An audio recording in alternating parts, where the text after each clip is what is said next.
Yeah, thank you for deciding to have this interview. I know we talked about this a few weeks back. It didn't happen, but that's okay. We're doing it now. Yeah, no Um, problem, man. yeah. So Thanks for first, having me. yeah, of course. I guess starting off, I just want to say, for obviously I'm going to upload this onto my YouTube. So for anyone who's watching this, make sure you follow me on Twitter, Kevin Savage NYC, as well as Instagram. Like, comment, subscribe, and then if you want to give your social media kind of handles and whatnot, so that way people can check you out and follow what you're doing.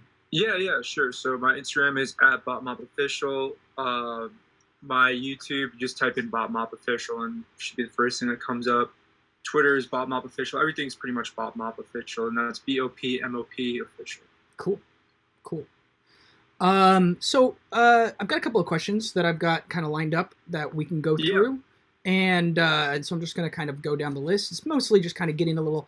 My idea, I think, is just kind of getting kind of an understanding of kind of where you were before the course, kind of how you came across the course, and then kind of your experiences, pros, cons, any thoughts just in general. Because for me, a lot of this work is just kind of like, listen, I made my video, it was very critical. Gabe and I chatted, so he had some feelings and we chatted about those. I still had some feelings, we chatted about those, and then I wanted to get someone who has taken the course, so someone who's kind of external, since I haven't done it, to kind of address kind of just how generally how they feel. Um, so before taking Gabe's course, where were you at? What were you doing? yeah. So before taking Gabe's course, I actually was working part time at grocery store, Trader Joe's, Cool. and long story short, I live in LA, and the reason why I Yeah. wanted to move to LA was because I just wanted to really dive headfirst into music. I had that whole conception that like I'm from a small town in Jersey, Oh, that's so where I'm I at was right now. like, yeah.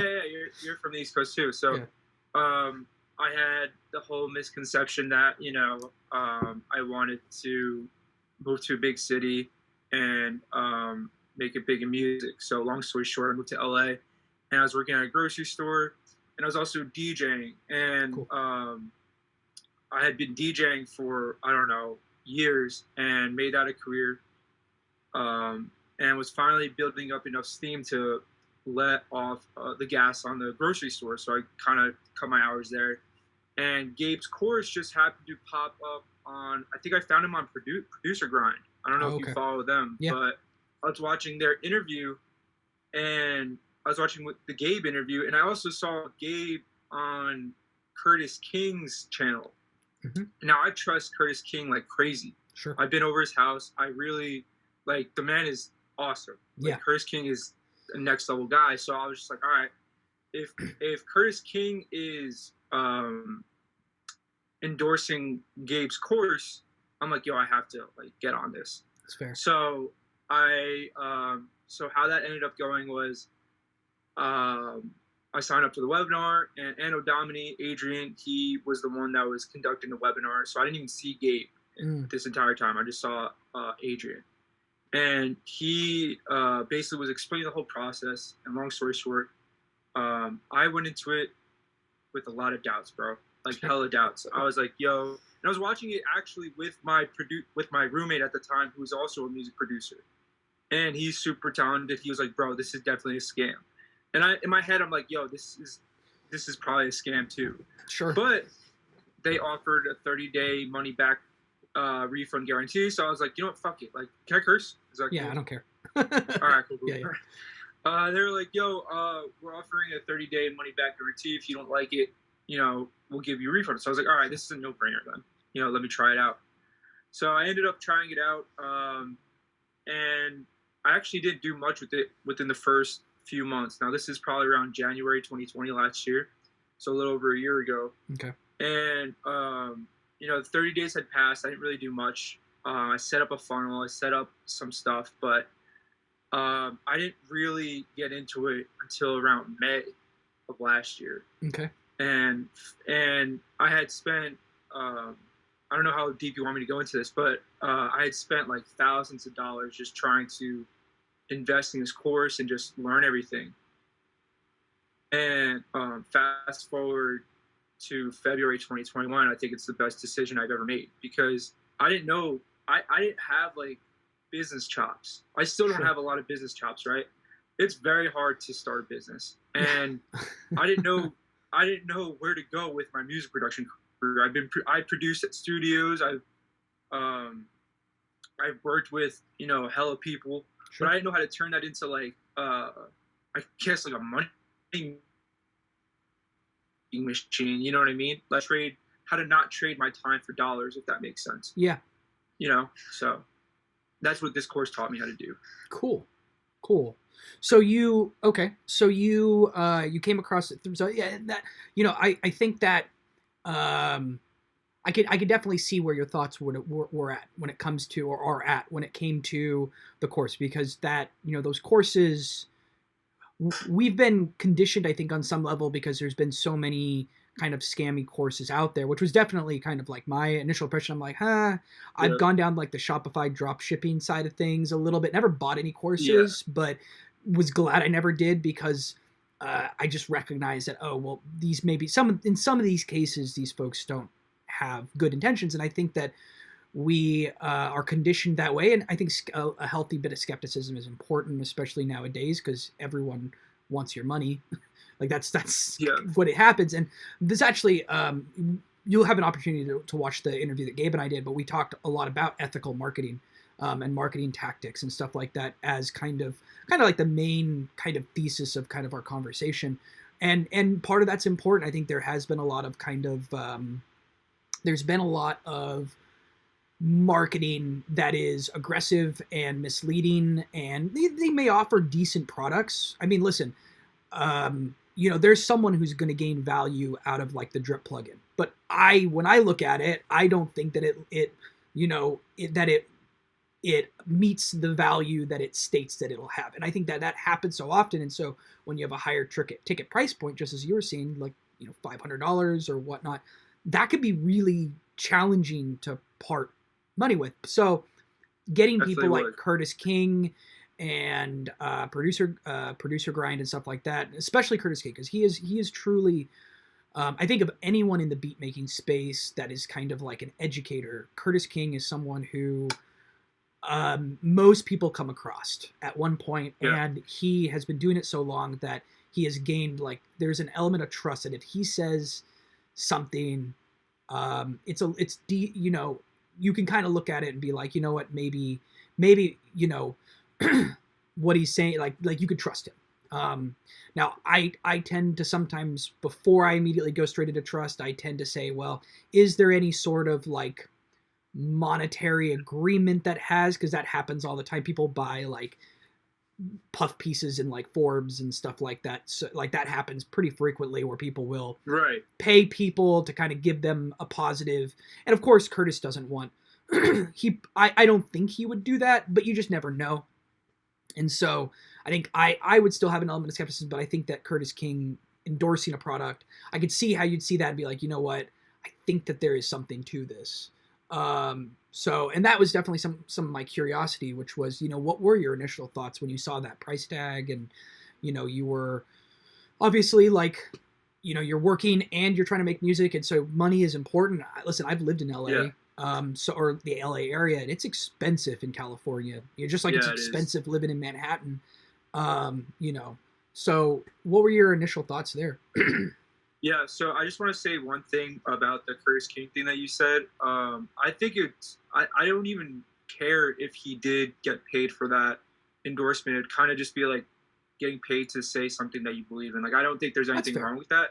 That's just my opinion. No, I'm not saying that he, if there was some sort of exchange that wasn't disclosed, I'm not trying to put anything up like that. What I'm saying is like, that can happen sometimes, which adds like an element of skepticism. So when I see people endorsing a course or something like that, sometimes I will have a little bit of skepticism on the side of, was there a kind of an agreement, a monetary agreement, that, because even though someone may endorse something, this is actually something that I try to do. I don't, if I'm going to critique something, I would prefer to pay for it without it being given to me.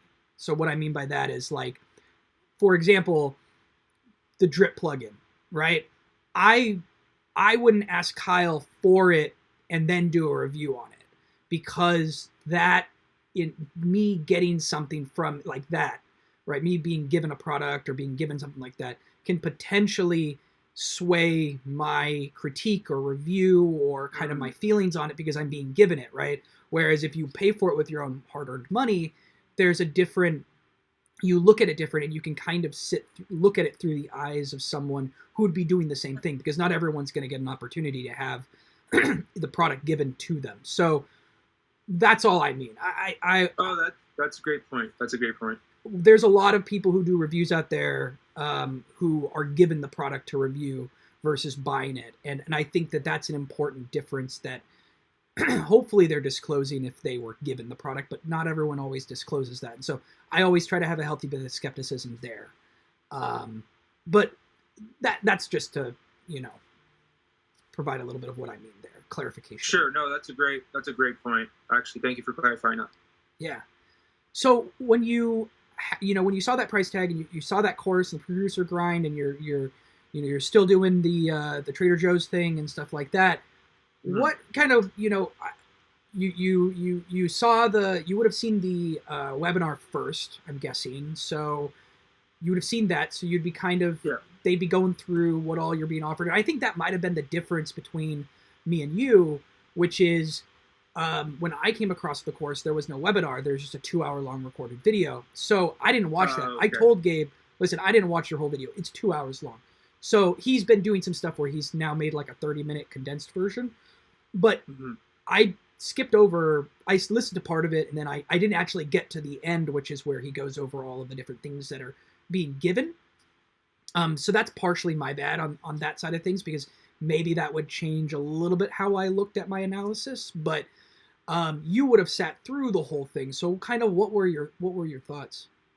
Yeah, so while I was sitting through it, I had really mixed feelings. Like I said, I thought it was like a scam. I was waiting for them to pull out, some big ass number, for only $1,000 or whatever. But I mean, even $500 at the time for me, even $500 now is still a lot of money. Yeah. To pull out, even $100, you know what I mean? To pull out, I've never bought a course before. This is the only course I've ever bought.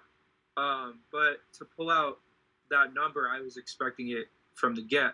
However, throughout, I don't know if all the webinars were the same. Like, I have no idea. I only went to this one, and the one I attended, Adrian was dropping a lot of value for free throughout. And I was like, oh shit, like I didn't know any of this stuff, and I was literally like, no bullshit, like I was screenshotting every slide that he had up, because I was like, oh shit, like this is kind of dope. Like, I've never heard of this stuff. And you could find a lot of this stuff on YouTube for free, but I just never came across it, and I was screenshotting it as if it was like some secret sauce, you know what I mean? Like, I was like, oh no, they can't know I'm screenshotting this shit. And when that price tag finally came up, like, this webinar was probably like an hour long. Yeah. When that price tag finally came up, I was like, oh, of course they want to sell me something, and of course, I'm afraid to part with my money.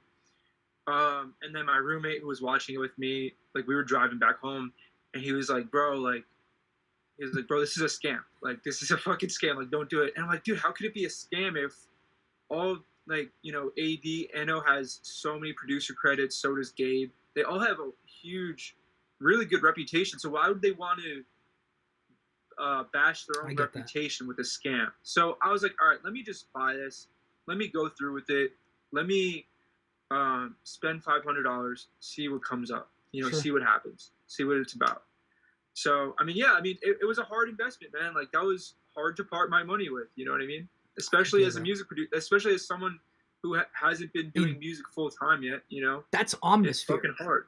Right? That's Omnisphere. That's literally the price of Omnisphere. Yeah. It's like you could buy, whatever, or even like that's a couple months of auto-tune or whatever, like, you know what I mean? Or not a couple months, but you know what I mean? If you're that's, I think, the whole version of auto-tune. Exactly. Yeah, exactly. So it's like, or you could buy a DAW with that, So it's like, shit. I don't know, or you could buy speakers, right? And I was looking at maybe, investing in new monitors and shit. I was like, you know what? I don't know if I should do this, but it paid off in the long. Cool. And we'll definitely get into kind of that side of things. I'm definitely interested to hear about some stuff, and we'll get to that. Sure. So I guess one of my questions was going to be, did you watch the whole 2-hour video? Because I wasn't sure when you kind of came into it, but you already addressed that you attended a webinar. It's actually interesting, and this will be something that is shared in the interview that I did with Gabe. They were doing that. And Gabe expressed to me that he actually brought on a third party. I think this was like after you had done the course or done the webinar, and they started really scaling things up. And that's when they actually shifted to this kind of like 2-hour video. You'll be able to hear a chance for him to kind of walk through it, his thoughts about bringing on a third person and the scalability and all that stuff. Once I release that video here soon, but I think it's interesting considering kind of where you stepped in on it and kind of your experience versus someone like myself who came across this, a year and a half later, and just kind of initial impressions. And hopefully Gabe will watch this interview and kind of hear kind of these differences on how the perception was in the beginning when it was all new and fresh and whatnot, and versus maybe it's now. And I think it's useful for anyone who's trying to kind of shape their product and think about how it's being perceived. And I know he's very in tune with that. He definitely expressed it.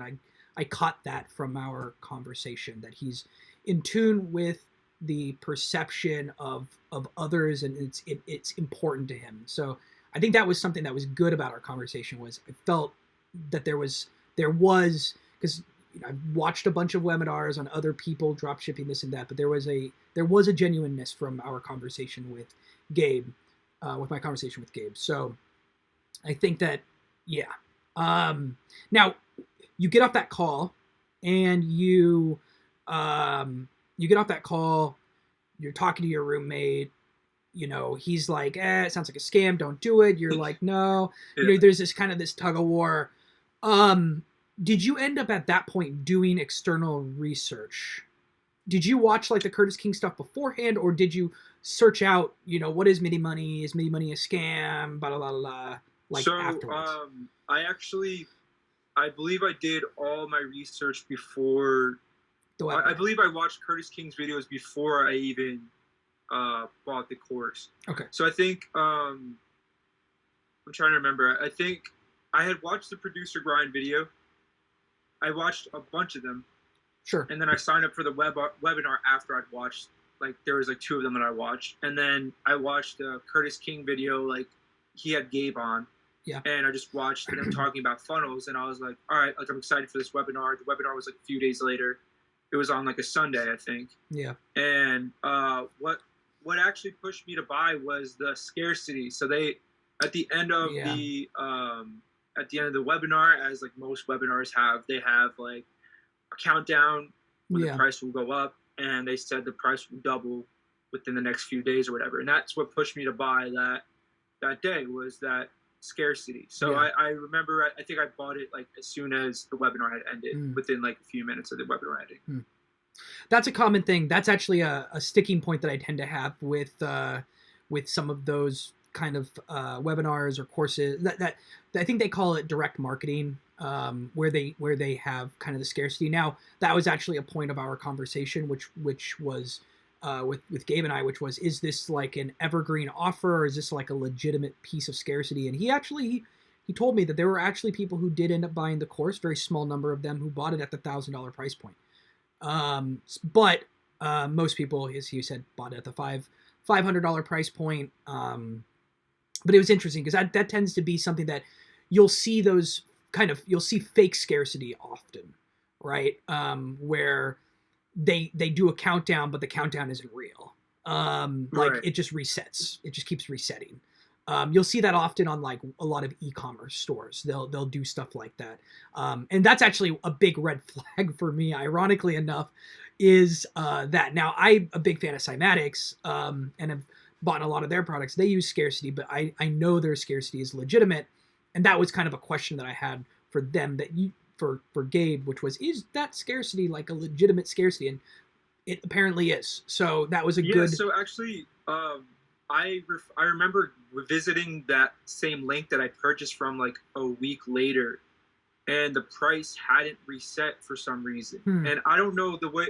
So I'm pretty sure the attempt was real. Yeah. Because I'm pretty sure Gabe is a really legit guy. Like I know he's a legit guy, but I think sometimes like the software those. Yeah, I think sometimes the way those countdown timers are set up is like if you clear your cookies or you clear your browser cache, that that cookie gets lost or whatever, or you're not scanning your IP or whatever. There's like so many different ways to hit that. You know what I mean? So I think if you're savvy to that, you know, that's how you beat that scarcity. You know what I mean? No, absolutely. And I know that those things play a factor as well.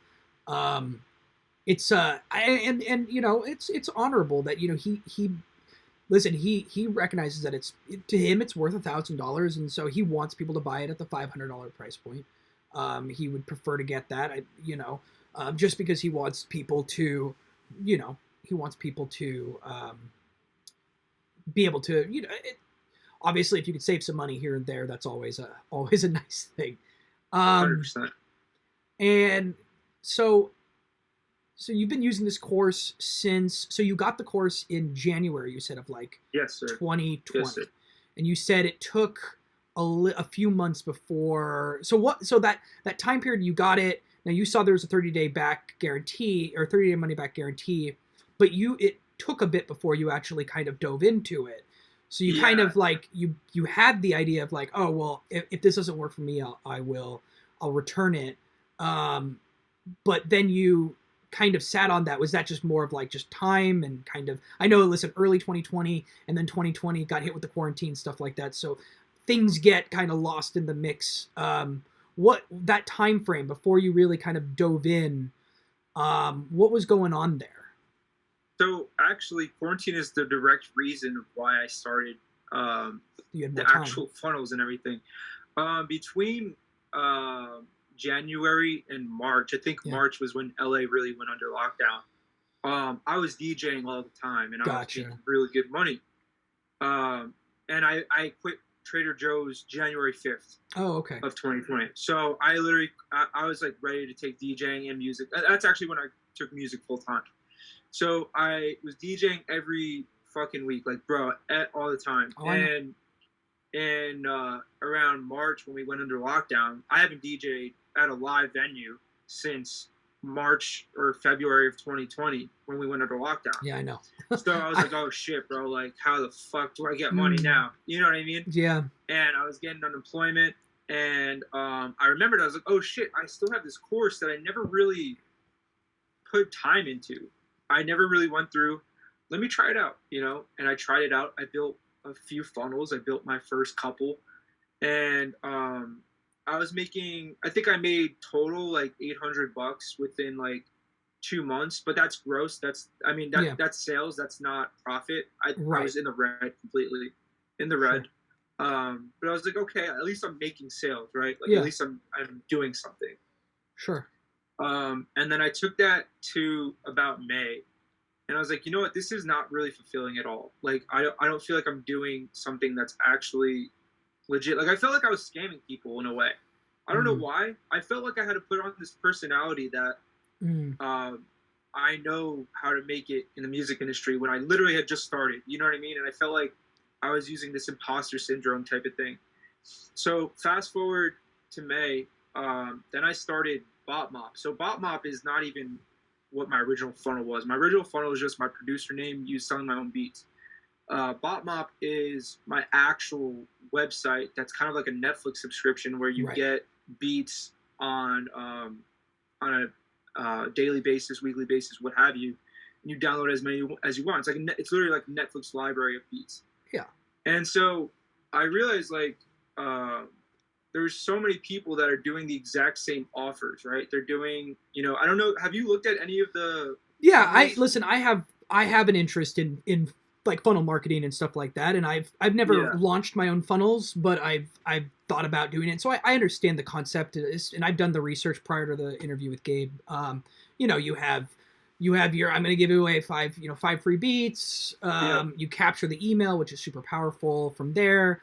and then you know, get them to kind of sit through like a little bit of a sales pitch that could be like recorded or something to that extent, or a slideshow or whatnot, depending on kind of what you do, or it could just be like you talking to the camera screen, and then that hopefully inspires them enough to buy whatever tripwire kind of product, which is usually like, in the case of maybe a beat seller, it's like 20 beats and stems plus like 4 bonuses that are usually like ebooks or checklists, or could be a couple extra beats from a friend of yours or whatnot. If they buy that, there might be an upsell to like a bigger package of beats plus a couple extra things that they can only get if they buy the initial offer.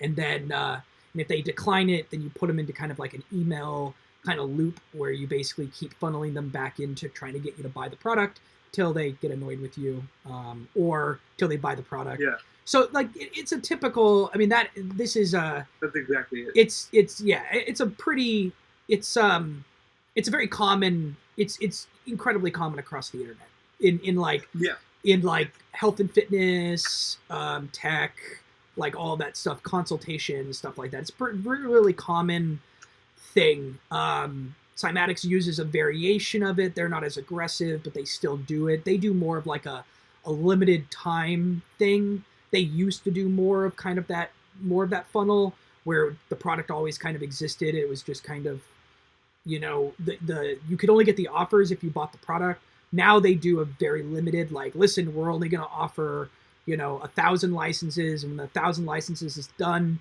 no one can buy this anymore, kind of a thing. So, right. But you know, there's different variations on it. But yeah, yours is a little bit different. That was actually a question that I was going to get to, which is yours is kind of like a subscription model where it's you subscribe, you stay subscribed. As long as you stay subscribed, you can have access to the catalog. It's kind of like Splice or Netflix in a way, where you got access to the content as long as you are a continuous subscriber. And the big kicker for you on that is just making sure that you're constantly keeping the store updated with beats to make sure you're consistent with value. Exactly. So that's actually a point I wanted to bring up is like, I think the way you have to approach this course is you can't do what everyone else is doing. Sure. Because when you're doing what everyone else is doing, you're going to get really mediocre results. Sure. And I don't think I don't think a lot of people go into it with that mindset, because I know I did not go into the course with that mindset, and I'm not sure how you approached it, but I just didn't. And like I also did go into the mindset thinking I'd have to spend so much money to finally have a profiting month. Yeah. You know, I didn't go into that, and I don't think everyone has to spend as much money as I did. But it's like you can't start a business without, in my opinion, you can't start a business without investing a decent amount of money. No, and listen, totally understand that. I'm myself someone who's trying to build a business, so I 100% understand, and that is actually kind of the interesting conundrum, maybe is the right word, which is that. And this was actually kind of part of the conversation, part of the initiative for the conversation with Gabe, which is the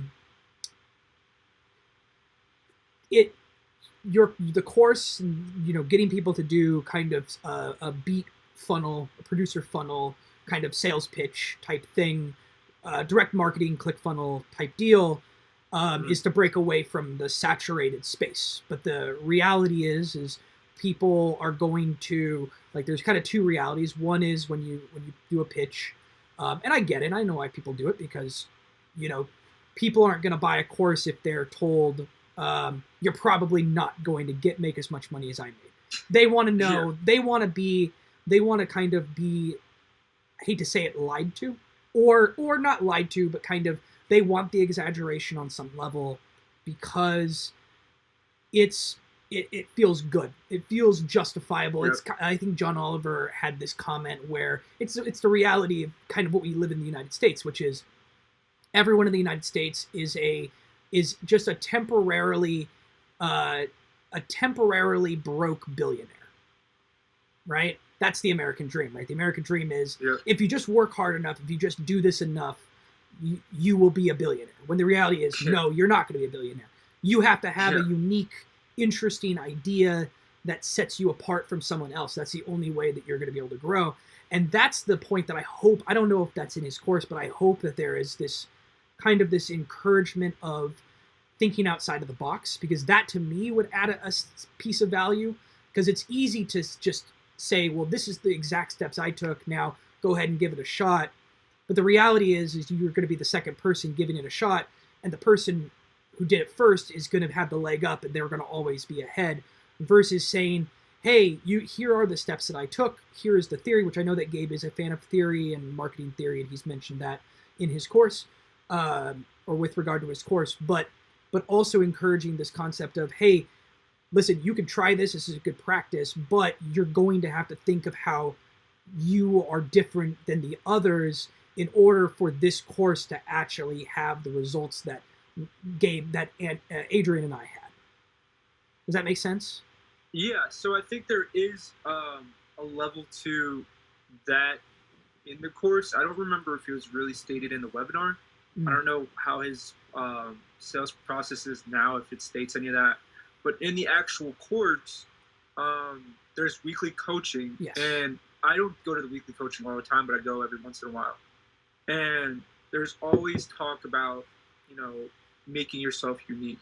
Sure. And I don't think people realize, I don't think people realize the degree that they need to be unique and the degree of time it takes to actually build up even a sustainable list that you can talk to, a sustainable customer base, right? And I think Gabe has mentioned several times, though, throughout the course that, you need to just create an offer that's irresistible, as he puts it, as everyone would put it. And what he says is, how do you differentiate yourself from the rest of the market? It's true. I think that a lot of people, though, they don't realize that adding beats to your offer is not really a differentiator. No. You know what I mean? It's a small drop in the bucket, right? Like there has to be something that's completely unique. And I don't know if there's like a problem telling people that, or people don't really want to hear that. Like I think there's like that lack of understanding.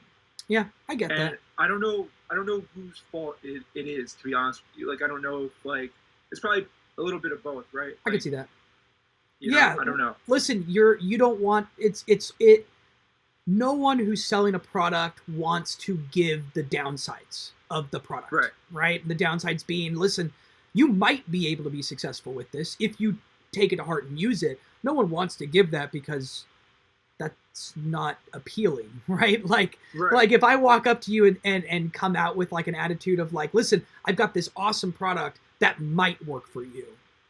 You don't want to hear that. You want to hear, I got this awesome product that if you use, it will change your life, right? Like that's the difference. And so that actually gets into the interesting conversation that Gabe and I had about ethical marketing, which is, are you being transparent, and that's where the challenge of copywriting comes, right? Are you being transparent while also being alluring? How do you balance that? Because I get it. Listen, everyone's trying to make a living and whatnot, but marketing is kind of a fragile ecosphere. It is the fabric at which our kind of commerce exists on, and if trust is if trust is taken out of that picture, it tears the fabric, right? And that's kind of a big sticking point of my video, which is kind of this, and my reasoning going into like the video and the conversation that we had, which is,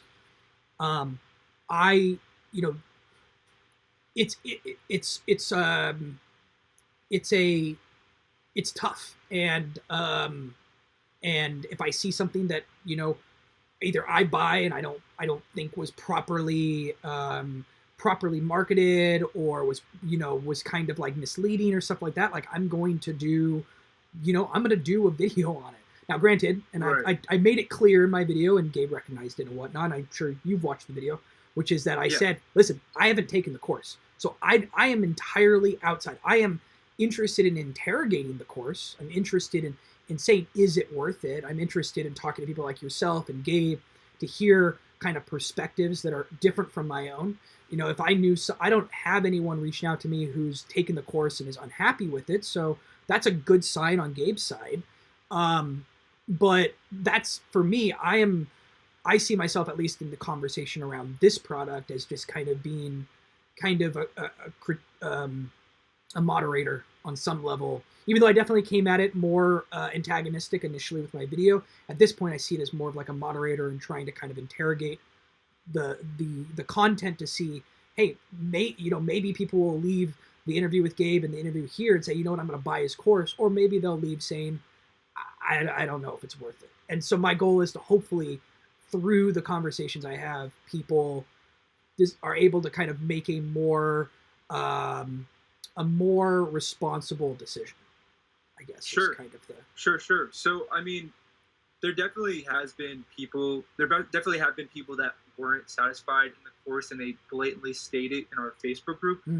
But the number of those people is very, very minimal that I've seen. I think I've only seen like maybe 2 out of like over 2,500 people that are in the group. So, you know, that's like less than a 0.1% or whatever, right? Yeah.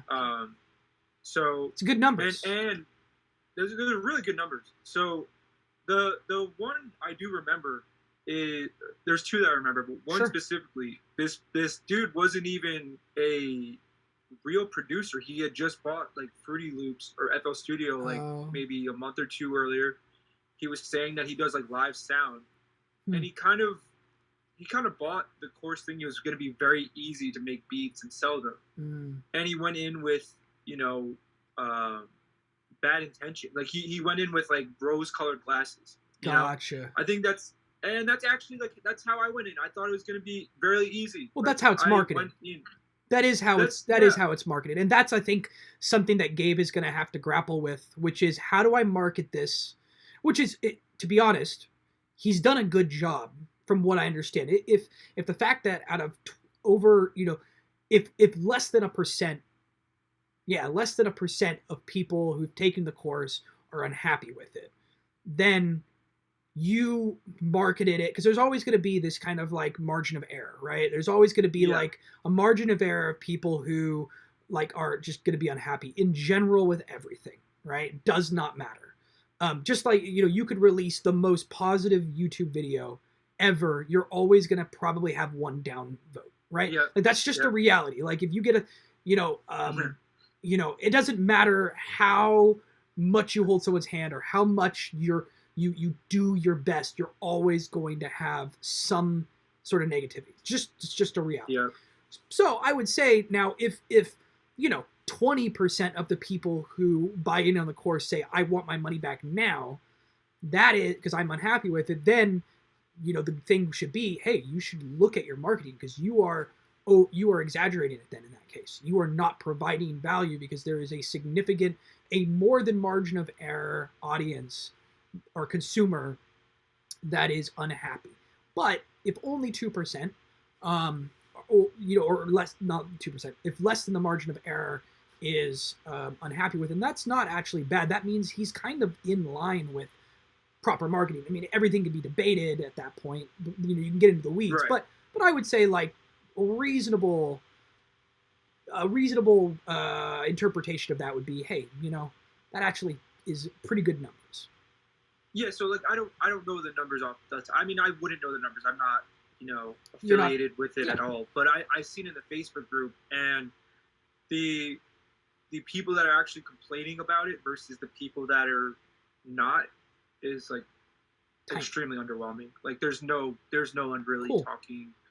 And most of the time, it's just people that aren't even qualified to be in the course that are talking poorly about it, from what I've seen. Did you well, I guess this kind of wraps into some of the questions that I was interested in hearing. What did you find most valuable with the course, would you say? Like, out of all the materials, I'm talking like the stuff that was provided to you, what did you find to be the most useful of the content that was, like, if you were to look back over the list, right? Because this is something that I think would be an interesting point for someone who's kind of gone through it. you saw the values, right? The he imposed on the products, and I can pull up. I've got a little list if that helps. Okay.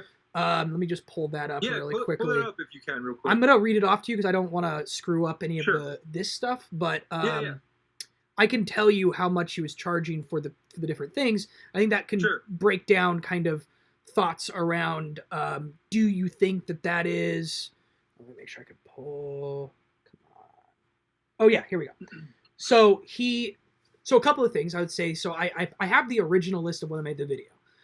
One thing that he did pull off of it, because he actually admitted that he was kind of cringe when he saw my my YouTube video, which was the free 2 weeks of ClickFunnels, which is he was explaining. Apparently, it used to be 6 weeks free, and he was utilizing kind of the referral code like stuff to basically help the buyers, which he realized he couldn't do legally, so he pulled that, reduced it to 2 weeks. So, but he's actually since then eliminated that because he recognized that I can't be telling it that it's free. Offering this as a bonus if it's not like something that I'm actually providing. Well, I actually think, just to clarify on that, I actually have seen, this was like a while ago, but he was paying for people's 2 weeks. As far as I know, he paying, he did pay out 2 weeks of certain people's ClickFunnels when they would just tell him like, hey, I signed up, I'm using ClickFunnels. And he would give him an additional 2 weeks. He was probably, those were probably the folks who already had ClickFunnels before doing his course. Okay. That was probably what I'm it not was. Sure about that. Because ClickFunnels gives it, if you've never used ClickFunnels before, it gives you 2 weeks free. You're right, that's right. So they do. The first free thing he offers is the producer funnel templates. He values them at, let's just say $1,000, $997. Okay. Honest, I just want to hear your complete honesty on this. And I'm sure, honestly, I think Gabe will, if he watches this interview, it'll give him good, like, consider this as like a good thing for him to just in general hear. Sure. Do you think that it is valued at $1,000? All right, so I think there's a little bit of interpretation there. For me, for someone like you, I think you seem like marketing pretty thoroughly, right? Like it seems like you've done your research. Yeah. So I don't think for someone like you it would be. Okay. However, for me personally, it probably was worth around $1,000, give or take $100 or whatever, because I didn't know this stuff, dude. Like I didn't know anything going into this. I didn't know what proper copywriting was. I didn't know, what a sales video letter was. Like I didn't know like how to write headlines. I didn't know anything. Okay. And so having that template, I actually started with ClickFunnels, and I'm not using it anymore, but I did start with ClickFunnels, and having that basically copy paste template, like I literally imported to my ClickFunnels account. Yeah. It was pretty nice to have. Like I didn't even have to learn how to use ClickFunnels thoroughly to create something your first that's template. usable. Yeah. To create your first funnel, yeah. So I was like, all right, this is, worth probably $1,000. But if everyone, it goes back to if everyone's using the same exact template, then maybe it diminishes not as valuable. That's actually a very interesting point, and I think that I like your analysis of it, because to an absolute beginner it might be worth that. Now you could say technically worth is based off of, I would say often, can you redeem, like by using it, can you get $1,000 or more of value back from it, right? But we could also look at it like worth or value is based off of it's kind of a combination of the seller's perception of how much energy and effort they put into it, mixed in with the buyer's how much money are they willing to part with it based off of what they see on the product.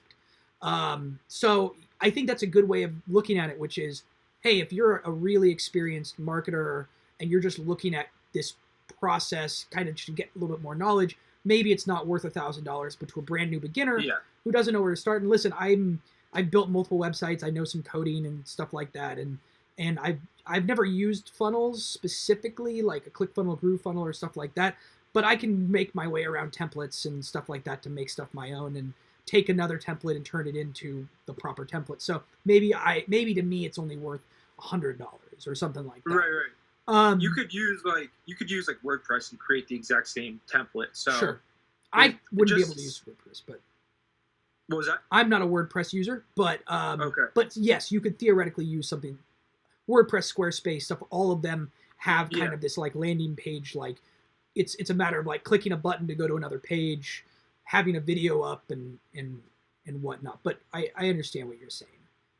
The Masterclass, that is kind of the main product. He has like two main products that he offers. One of them is the Producer Funnel Secrets Masterclass. He values that at about $1,000. What, based off of how much content is there and the knowledge that's being put into the Masterclass, what are your honest thoughts? So I think it's actually been updated a handful of times, so it's actually still being cool. redone and still being modified, which is a great thing. As a beginner, like I'll go back to it. As a beginner, a lot of the material is very new and very fresh. Like even if you took a college course on marketing, like an intro to marketing, I took a college course on this. You probably wouldn't learn as much as what Gabe is showing you. That's and good. A college course is probably going to be a lot more money than $500. So I think it's $1,000 in.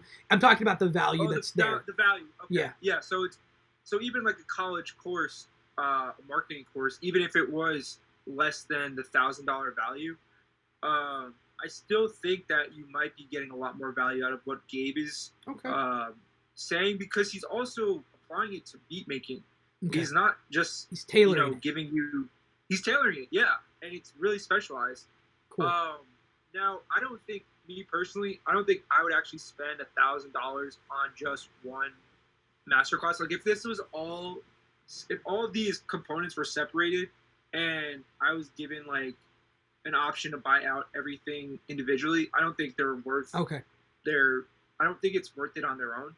Okay. That's a good thing to kind of separate, I think, which is ultimately the thing is it's the combined values. Like the values may not necessarily be what you would pay for individually, but the fact that you're getting them all together at the particular price point is where some of the worth becomes, where it's like, yes, exactly. Okay.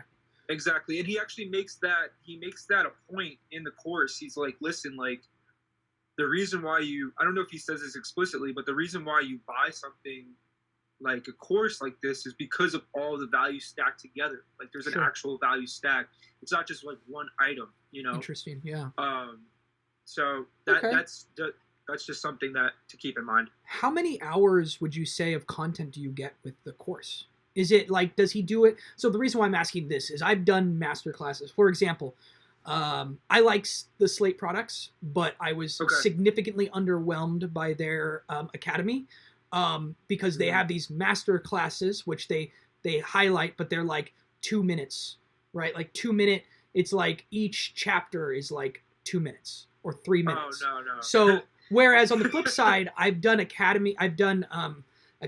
my first real like kind of like music production education and kind of in this like e-learning space was Academy.fm by Cymatics, and I was actually a fan of that because these were like 15-minute, 20-minute, 30-minute videos, or in some cases, it would be like, 10, 20-minute videos on how to use Serum, or, they would give these sort of like track walkthroughs where it's from beginning to end, and they went into great depth, and they were 10, 15, 20-minute segments. What his class, would you say, you're saying they're not the little short like snippets. They're actual like.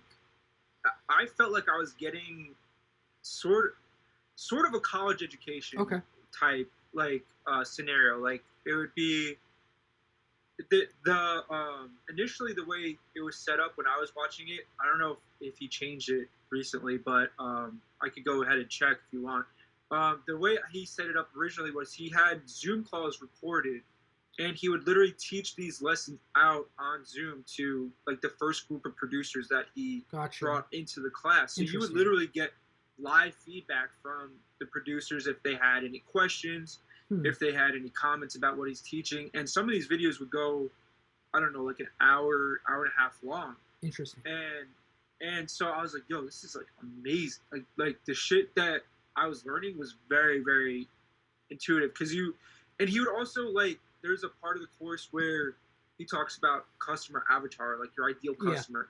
And he would ask, like, okay, what did you guys write down?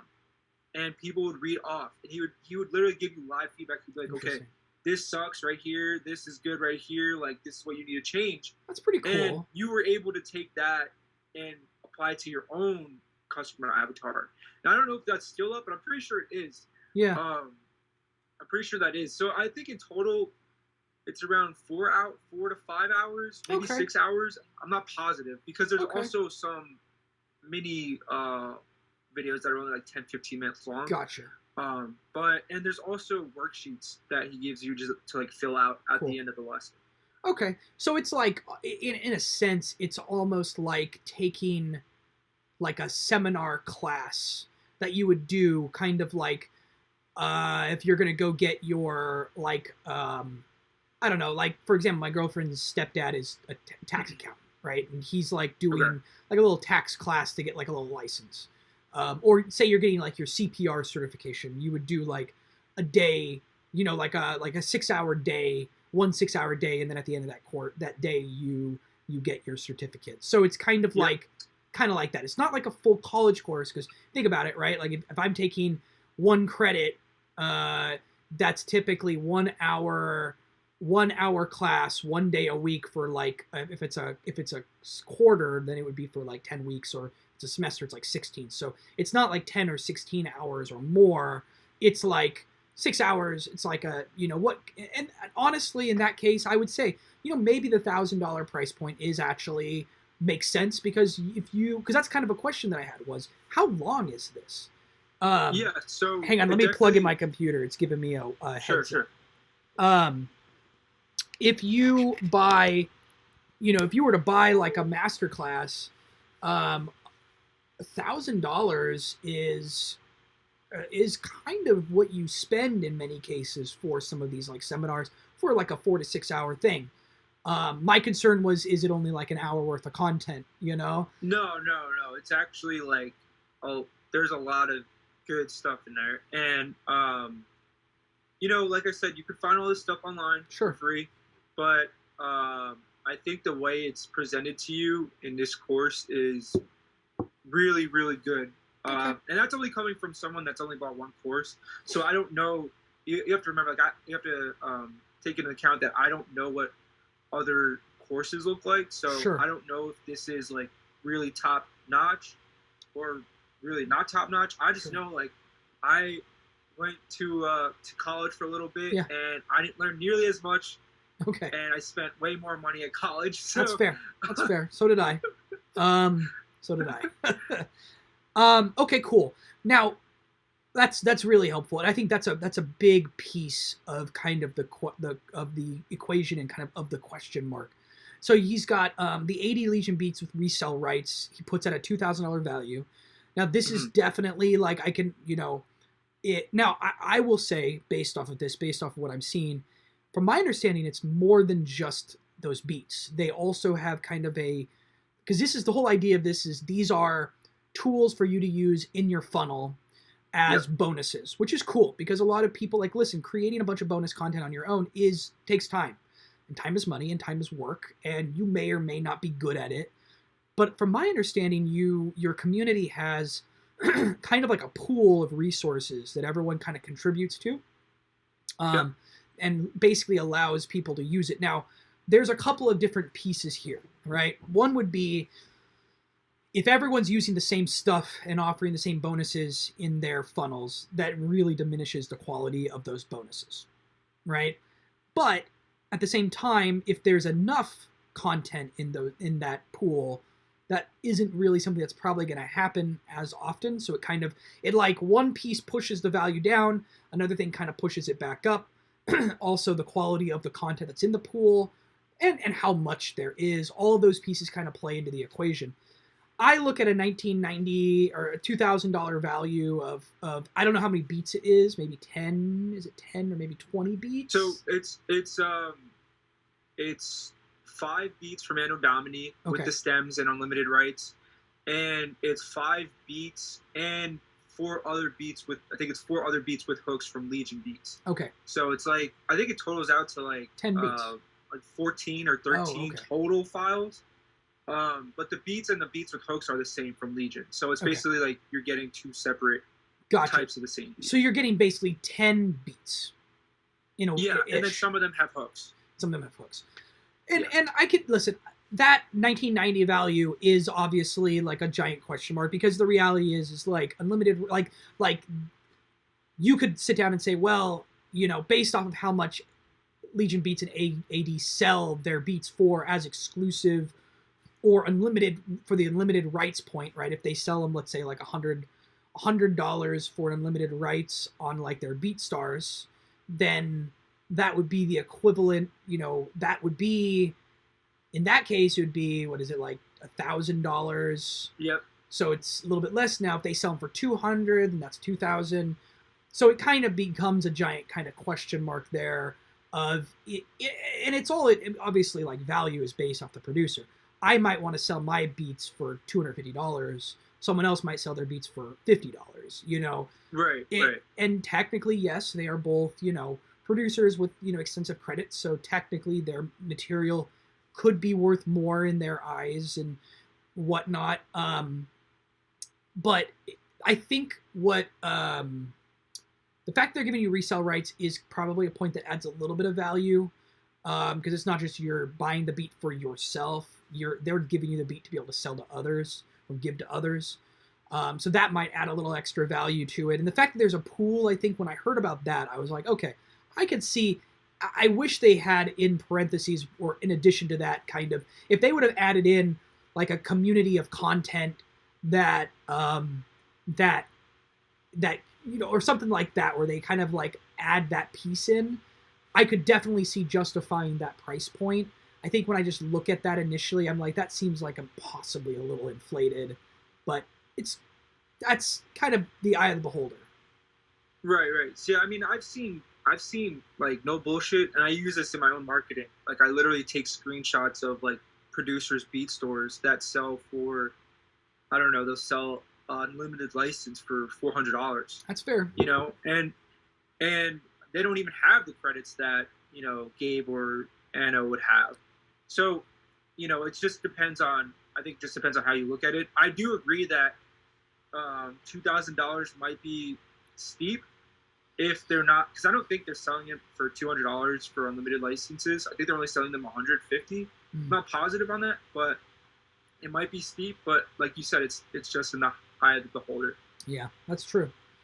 Now, the other piece they give, it looks like, that's part of that like main chunk, is the beat traffic hacks. They price this at $500. Now, if I understand correctly, that's, I think, the two pieces that kind of make up the yin and the yang of this course is the Producer Funnel Secrets Masterclass, because that teaches you how to build the sales pitch.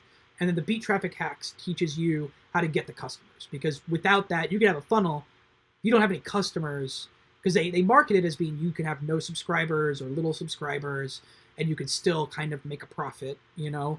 Yeah. So the Beat Traffic Hacks is the other key component, right? Because most producers don't have a background in ad spend, right? Like, that's a whole nightmare on its own, right? Like, it could be fun, it could be an absolute dream, but it's usually a fucking nightmare, because it is a lot of work and you are spending money. It's like, at least with the funnel, you can build, doesn't really cost you money except for kind of the overhead of upkeep, of keeping it up. But you could go into the red hard so quickly with like Facebook ad spend and get no sort of impression. Yeah. Right? You could spend $20,000 and probably get one sale if you do the wrong thing. So my question becomes, that Beat Traffic Hacks, is that a course? Is that a book? Like, is that, what, do you remember what it was? And does it walk through kind of the ads buy, ad spend process? So what I remember Beat Traffic Hacks being was an ebook. I remember reading like 2 or 3 pages of it, and I was like, yeah, this isn't really worth anything to me. I didn't read through the whole thing, so there probably was a lot of information I didn't go through, and I believe it also came out after I even purchased the course. So I don't even remember. I think I think there was just like a video on beat traffic that is just part of the course, and then they just added this ebook onto it. Gotcha. So I'm not positive exactly how that looks now. I haven't visited the course in quite a few months. I just visit the Facebook group that we have. Yeah. But I definitely agree with you, man. Like spending money on ads it's brutal. But I think what you learn in the course, whether it's beat traffic hacks or whether it's the actual course, I don't remember. But what you learn in that course, it gives you a framework of like how to start. Like a frame of reference. And frame of reference, exactly. And I think without that, I would be a lot further in the red had I taken on this venture without knowing any of this. That's what I think kind of I got from this. It's just a framework. And if you follow the framework and apply it to yourself, it starts to work. Would you say, now we haven't gotten to the other, they've got a couple bonuses and like an upsell, which we'll talk about. Okay. Would you say that you wish that a sort of like a piece of the course had kind of, because obviously they have a background in ad spend, right? Because they've had to do it as part of their like their own marketing. Would you say that you would think that they could definitely add significant value to this course if they had some sort of similar masterclasses like the Producer Funnel Secrets Masterclass that was strictly dealing with Facebook ad buy, YouTube ad buy, Instagram ad spend, like kind of I know that they talk about kind of cold email hacks, but like the ad buying and ad spending, building an ad that is going to bring people in, the copy for the ad, kind of targeting, retargeting, kind of that sort of strategy piece.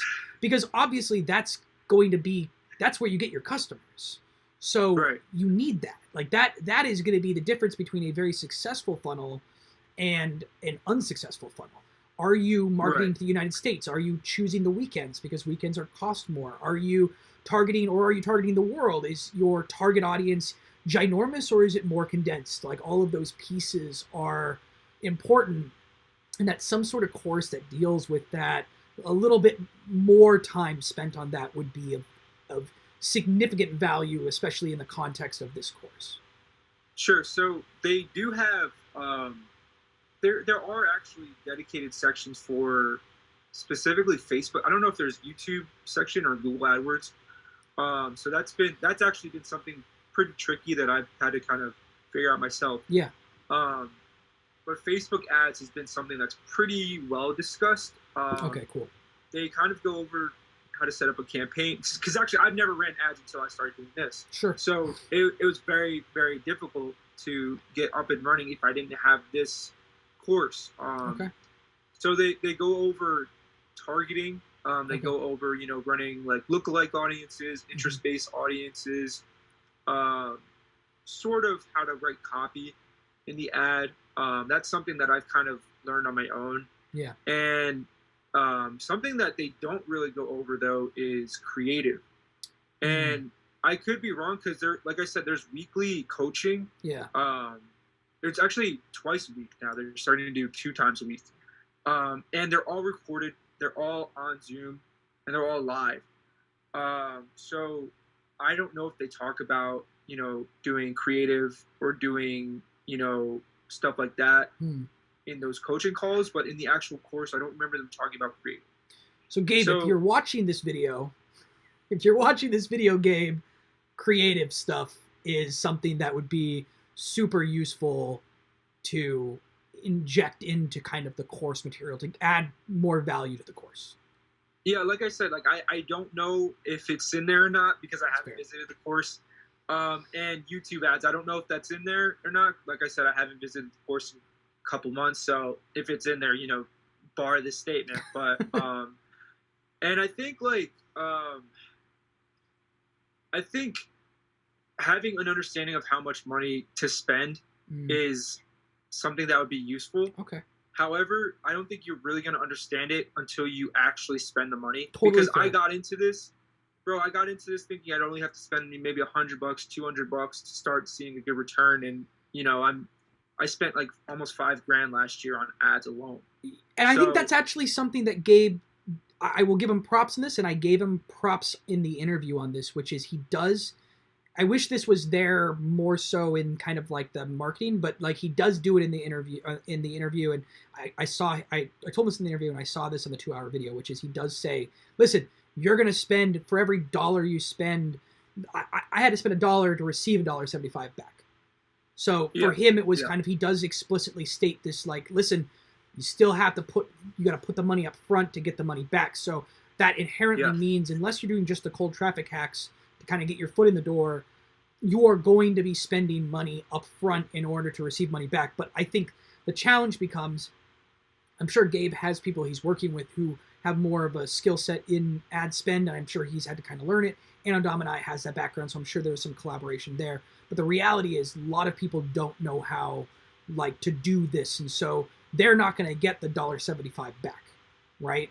Like, they might only get $1 back. They might even get 90 cents back, which means they're losing money, or they get $1.10. And in that case, it can be like a real struggle to kind of move up, to move up. And obviously, it's a combination, right? It's a combination of giving an irresistible offer, marketing that irresistible offer properly, right, to get people looking, and choosing your target audience. Like, those are like kind of the trifecta of what's needed. Because if you have an irresistible offer, but it's not getting put in front of the right people, they're not going to buy your irresistible offer.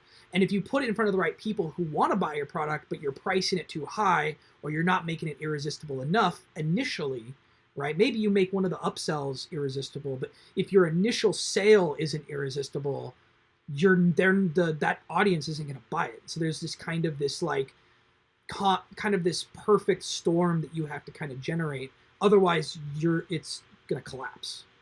Yeah, like that. It's not even just those three things. It's like it goes even further. It's like, first of all, is your creative even right? Yeah. Or is like is your sales video right? Like, is it too long? Like that, and like, do you know how many people join this course, they've never even been in front of a camera? Like, you have an advantage. You have a YouTube channel. Right. But there's so many people in this course that are like introverted, that don't even know producers. It's producers. Exactly. That's like every producer, right? So it's like, how do you start talking to people if you've never even recorded your own voice before? You've never even recorded your own self on film before. That's like a really hard thing to get into. But there's like so many things you have to kind of overcome just to even get to the starting line. Absolutely. And there's one thing that I kind of realized recently is like, and I think Gabe says this, I think he says this, is that the point of having like your evergreen funnel isn't to make a profit. It's just to break even and collect leads so that you can later then create offers for those leads. And that's where the profit comes in. I think that's a solid thing. I'm glad that he's pointing that out, because in some level that is a reality. Because it is, it's, like, listen, I've had this conversation when I was working with my business partner and stuff like that, saying like, listen, we're going to have to give away some free shit. Like, that's just the reality, because giving away that free shit, if we can get the emails, or we can get, or giving away free shit for subscriber likes, like subs, like that's how you grow an audience, right? And sometimes you just got to give away some of your work and make it be stuff that you're willing to give away for free. I build Ableton effect racks. Like, that's the thing. I love giving away that shit. Like, I love, because for one, it's fun to build, right? It doesn't cost me anything. And as long as I make something interesting, hopefully, and I show it off, it's a video, it's a free content, it's possibly a subscriber. It's the same thing. If you love making beats, hopefully you've got a handful of like 5 beats that you don't mind giving away for free, right? If you're like a producer who is just plugging away, right? Like, you're going to have 250 plus beats, and you could probably find 5 of them that you don't mind giving away for free that are even solid beats, because ultimately it's getting the email to retarget, to potentially put down a funnel, or maybe you've got, you open up a website, or you're doing you've got a new album coming out or something like that you can use that audience of people for. So it totally makes sense. I want to say something on that. Like, there's a lot of producers that join the group that don't even have like 10 beats online. And I was one of those producers. Like, I spent most of 2020 making beats just to fill up my catalog. Sure. I think I only had maybe like, Yeah, right. Like that's something that you have to do. I don't think you're going to be successful if you only have 10 beats that you finished and you're giving away 5 of them off the bat. You know what I mean? True. Like you have to, and that's just something that I don't know if that's the marketing or if that's just something that, you know what I mean? Like you have to go in with the actual realization that you need to put in the time first. I think that would actually be something, and listen, it unfortunately it diminishes the number of potential buyers for Gabe. But Gabe, if you're listening, maybe something to put out there is that this expectation of, listen, you're going to have the content before this is valuable for you, right? It'll be valuable for you. You'll learn stuff, but to truly recoup that initial return on investment, like you need to have some sort of content. So he mentions that you might need a certain number of beats to get started, but he's kind of unspecific about it in his video. So kind of pointing that out, that like, listen, if you want to sell a beat funnel, you need to have beats to sell that beat funnel, right? And you're going to need a number of beats, because you're probably going to, like, if I was to build a beat funnel right now, which I've mapped it out of kind of what I would probably do, kind of thinking about the course, I would offer 5 free beats, right? Then I'm going to offer probably 40 beats or like 20 beats for a price of like $30, right? Plus like 5 bonuses of like other shit. And then I would have an upsell where I'd have another like 40 beats as a potential another like I would have 100 beats ready to go before even initially investing in this funnel. Because think about it, right? If you go with ClickFunnels, as soon as you buy that course, your ticker's going, right? And you've got essentially, if you want to make back your money, you got 2 weeks, right? Otherwise, you're going to be paying $100 a month until you start to make, and so you will slowly go deeper and deeper and deeper and deeper into the red before so that's why, like, I won't pull the trigger on ClickFunnels right now, because I don't have a big enough catalog to just throw out into a funnel. So I am not doing that, right? Instead, I'm saying, listen, I need to make the beats, and then I'll look at the funnel marketing side of things. But it's all about, you need to have that content. And I think that's something that I wish was existed in kind of his kind of marketing, which was kind of this, listen, if you really want to jump into this and get deep and make this really of value, you're going to need content. Now there are things like Groove Funnels, which is free. So people could theoretically go with something like that. I don't know if it's better. I've looked at it, and there's Kartra and other places too that exist out there for funnels. But if you're going with like a beat funnel, you got to have the beats, and you got to have the content. And that'll easily take you a month making. What was that last thing you said? That'll easily take you, between the beats and the external content, making an ebook, making a checklist, making whatever, like those are easily going to take you a month or two to develop and proofread and make sure there's no spelling errors and the graphics look right and stuff like that. But yeah, that's true. You also have to, if you don't know how to make your graphics, I would suggest, using Canva. But there's some people that just don't have an eye for it. Oh yeah. And literally can't, like, their graphics are just terrible. That's going to cost money. And also, a lot of things that this is something I didn't realize, is that a lot of people don't know anything about licensing in general when they first sign up. So like, I knew a little bit about licensing because I'd sold some exclusives. I had sold, some non-exclusives, but a lot of people in the group, they don't even really understand like what royalty free means. They don't understand. They don't have like PRO. Right. Not that you need the PRO or anything, but just knowing what some of the terms means will help you when people are asking about your product. That's fair. Because if you don't know about your product, then you don't even know what you're selling at the end of the day. Yeah. Like if you don't know what unlimited rights means, like, then you're kind of fucked in a way. You know what I mean? 100%. There's a couple of bonuses that he offers. So you got private group access, which clearly I would say for you is worth the $300, because you say this is like the main thing that you always go back to. And that's that think community. It's worth more. Okay. What would you say it's worth?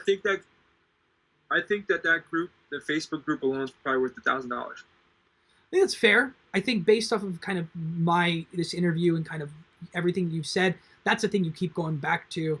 And so totally. And again, it's what you would be willing to pay for something like this. And it sounds to me like, and this is something, this becomes a question, because like there are gurus out there who sell their kind of their groups for like $200 a month, which is insane in my opinion. But yeah, listen, I get it. Now, I think that the fact that there's not this reoccurring value and stuff like that, and it sounds like it's a really active community, which is cool, because that's the thing that like it would just suck if you have that and it's like the community is meh. Now, I was checking out the community to the extent I could. So it looks like about 10 averages, about 10 posts a day from folks. I don't know how many comments exist in there, but that's what Facebook says. And up 2.7. I get it. There's moderation. Not every post gets uploaded and like stuff like that. But it sounds like it's a supportive community and a critical community, and they're willing to kind of work with you, and everyone's kind of supporting each other. Would you say that's kind of your takeaway? Yeah, I didn't realize. I feel like 10 is a very low number. I'm not sure though. I think that's the average. 10. Okay. Yeah, I mean, I've seen tons of posts there. And I would say overall the community is really supportive. You will have occasionally, you know, one or two beefs start. But always. Wait, what was that? Sorry, I said always. There's always going to be some little beefs. Yeah, exactly. So, I mean, but for the most part, like, you know, you have, and also with the Facebook group, I was able to meet so many people I wouldn't have otherwise been able to meet and collaborate. I've collaborated with, I don't know, 20 producers or whatever on my own offer, just because of the Facebook group alone. So maybe it's not 20, maybe it's like 15 or something like that. Useful. But it's something, yeah, it's insane. And it's like, I do affiliate offers for some of them. They do it for me. So it's like, it's not only a Facebook group. Like there's also things that can lead to other things from the Facebook group. Like you have, and all the coaching calls are in the Facebook group as well.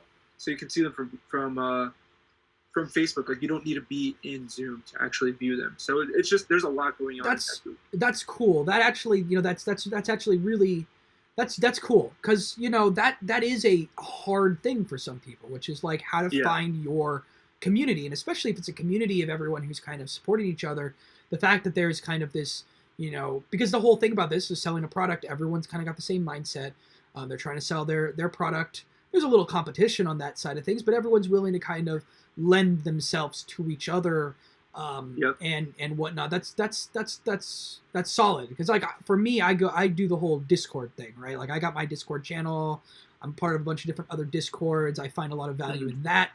And there's a cool like kind of community there. But Facebook is also, you know, when I did the Cymatics Academy.fm, I was part of the Cymatics Inner Circle. It's kind of died since then, but, you know, it was something that that was really kind of popping when I first hopped in there. But that's cool because you're getting a community of collaborators and fellow entrepreneurs and fellow beat makers that are all kind of geared around a similar space. So I could see how you would say that's definitely worth like $1,000. And I may scoffed at that inside my video because when I look at like people selling a Facebook group, sometimes it's a little like, you know, like every guru does that. But if there's truly a value there, and you've said you've gained value through affiliates and people, collaborations, and you've got your Beat store, so I'm sure maybe some of them are people that you've hosted on your Beat store that like that directly adds value to you and your business.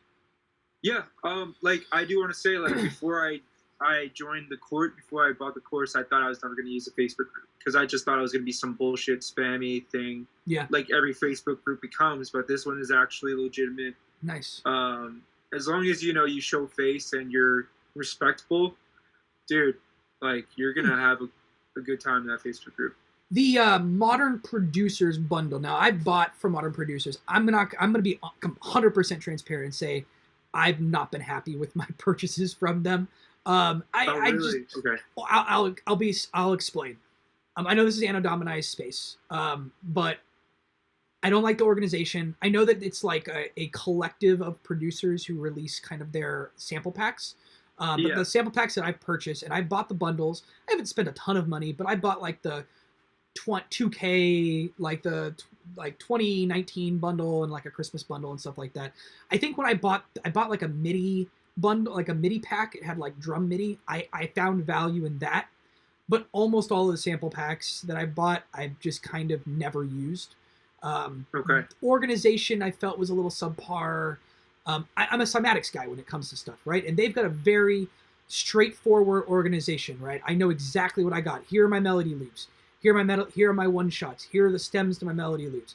Here are the drum loops. Here are the drum tops. Here's the, the drum one shots. Here's the Foley broken up. Da da da da. Like everything is very broken down. The pitches, the BPMs, all of that stuff is there. My experience with modern producers is it's a little bit more of a Wild West, right? It's kind of like a grab bag.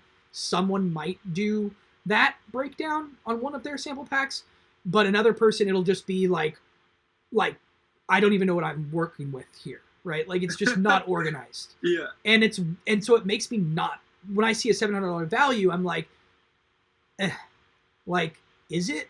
Like, is the effort really, so I don't know. Like, I think on the video, he was saying it's like 6 gigs worth of stuff. It's like VSTs and samples, stuff like that. I don't know what's in that bundle. What, do you have any insight?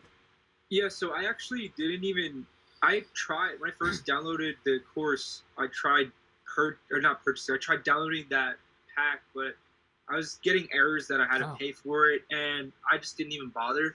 I'm sure they updated it since, but gotcha. I know a few people had problems with it originally, and I just didn't bother. I have so many samples. I have like samples from literally all over the place. So I was just like, do I really need more samples? Plus, they gave me another sample pack called I don't know if it's still on there, but it's called the New Wave sample pack, which came with just like 10 construction kits. Okay, cool. And I was like, all right, this is worth it a lot. Like, I don't care. Like, I have so many samples already. Like, I don't need any more. Yeah. So I didn't even bother going into downloading that Modern Producers bundle. That's fair. I just thought I would ask because it wasn't very transparent on that, and that was kind of like a sticking point. Again, Gabe, if you're listening, make sure it's the links aren't broken, or that you're not having those issues. So hopefully, well, I'm sure they're honestly, I'm sure they're fixed. Like, this was literally like a year ago. Sure. So. And I'm sure they've probably gotten questions on that. Yeah. Now, you would say the weekly live coaching is probably worth the $2,000 at value just because of is it weekly live coaching for a year, or is it indefinite? Like, as long as you're. Well, I don't know why they put a year, because I've been getting it since longer than a year. So I don't know if that's I don't know what exactly that meant. I don't know if they're only stopping at like a certain time. I don't know, but I've been getting it ever since I joined, which was back in January, and over a year ago, and I'm still getting it. And now they're doing it twice a week. Oh, that's cool.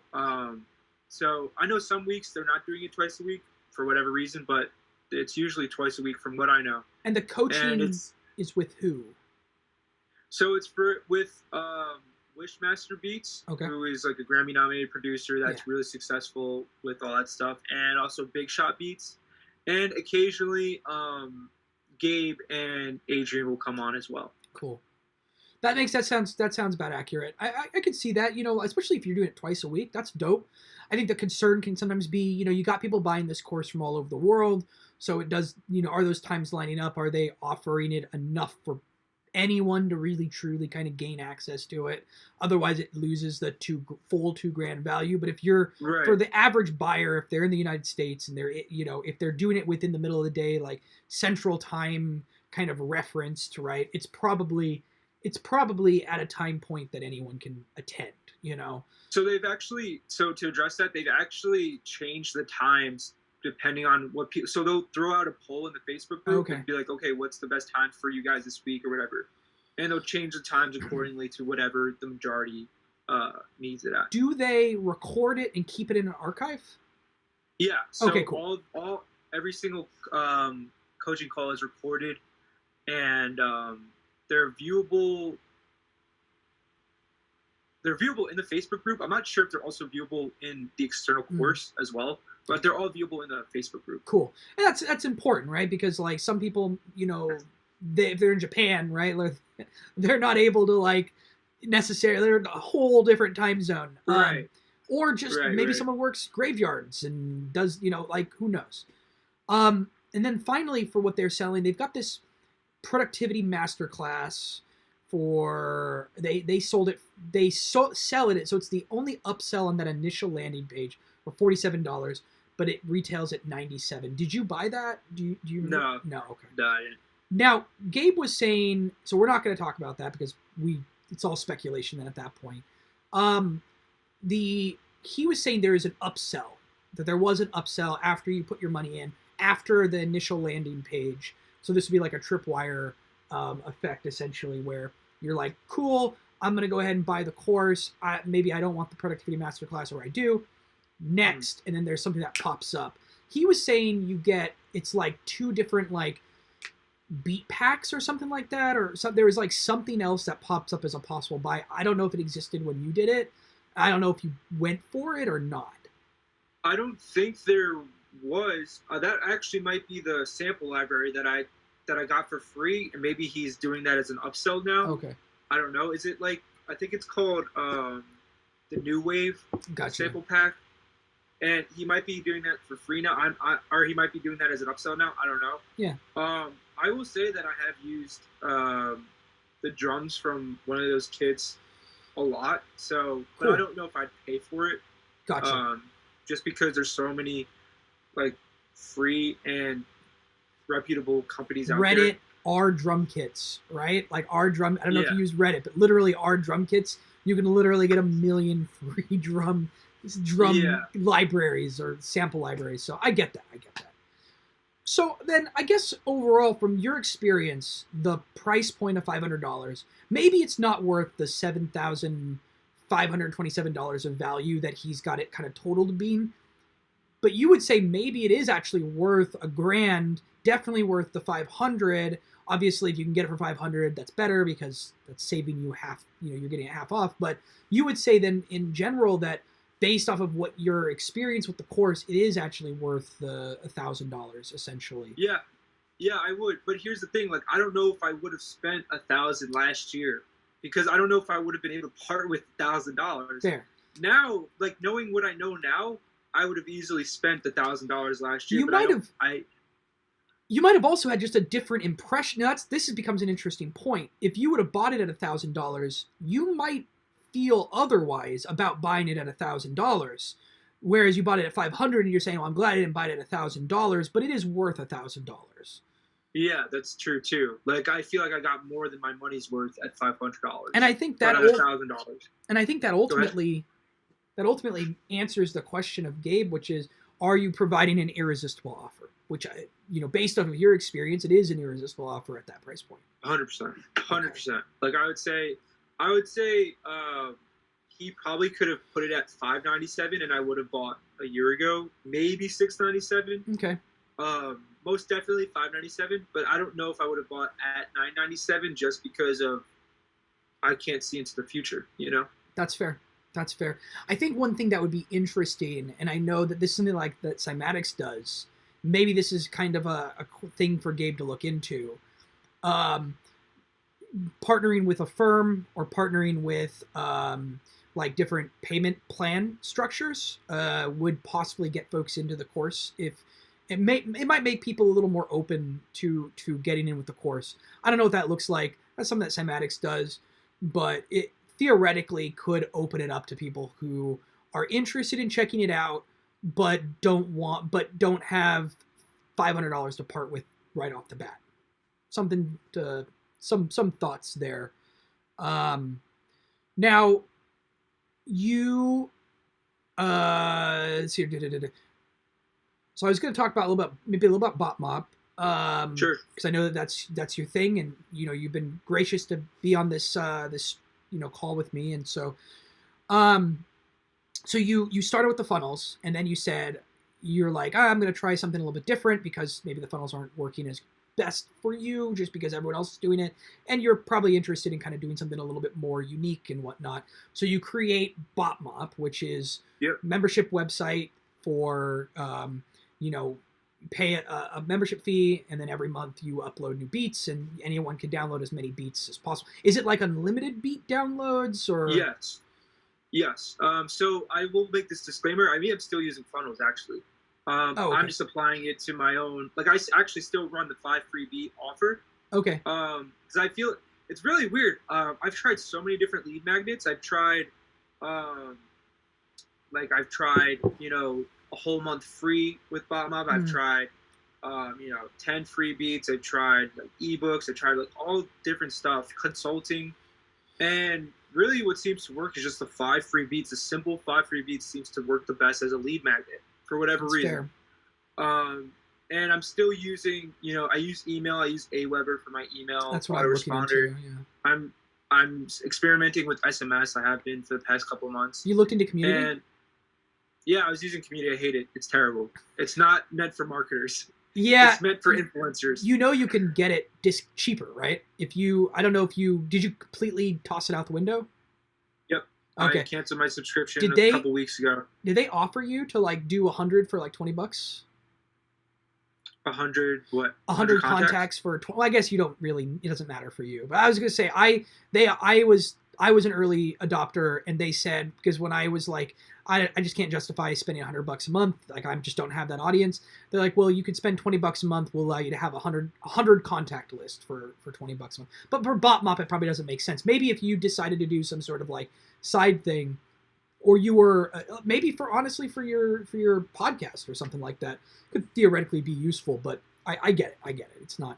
Yeah, I mean, like, here's the thing. You can't, not to go off on a tangent about Community, but you can't export your contacts. You can't import contacts. That's fair. You can't run like regular SMS campaigns.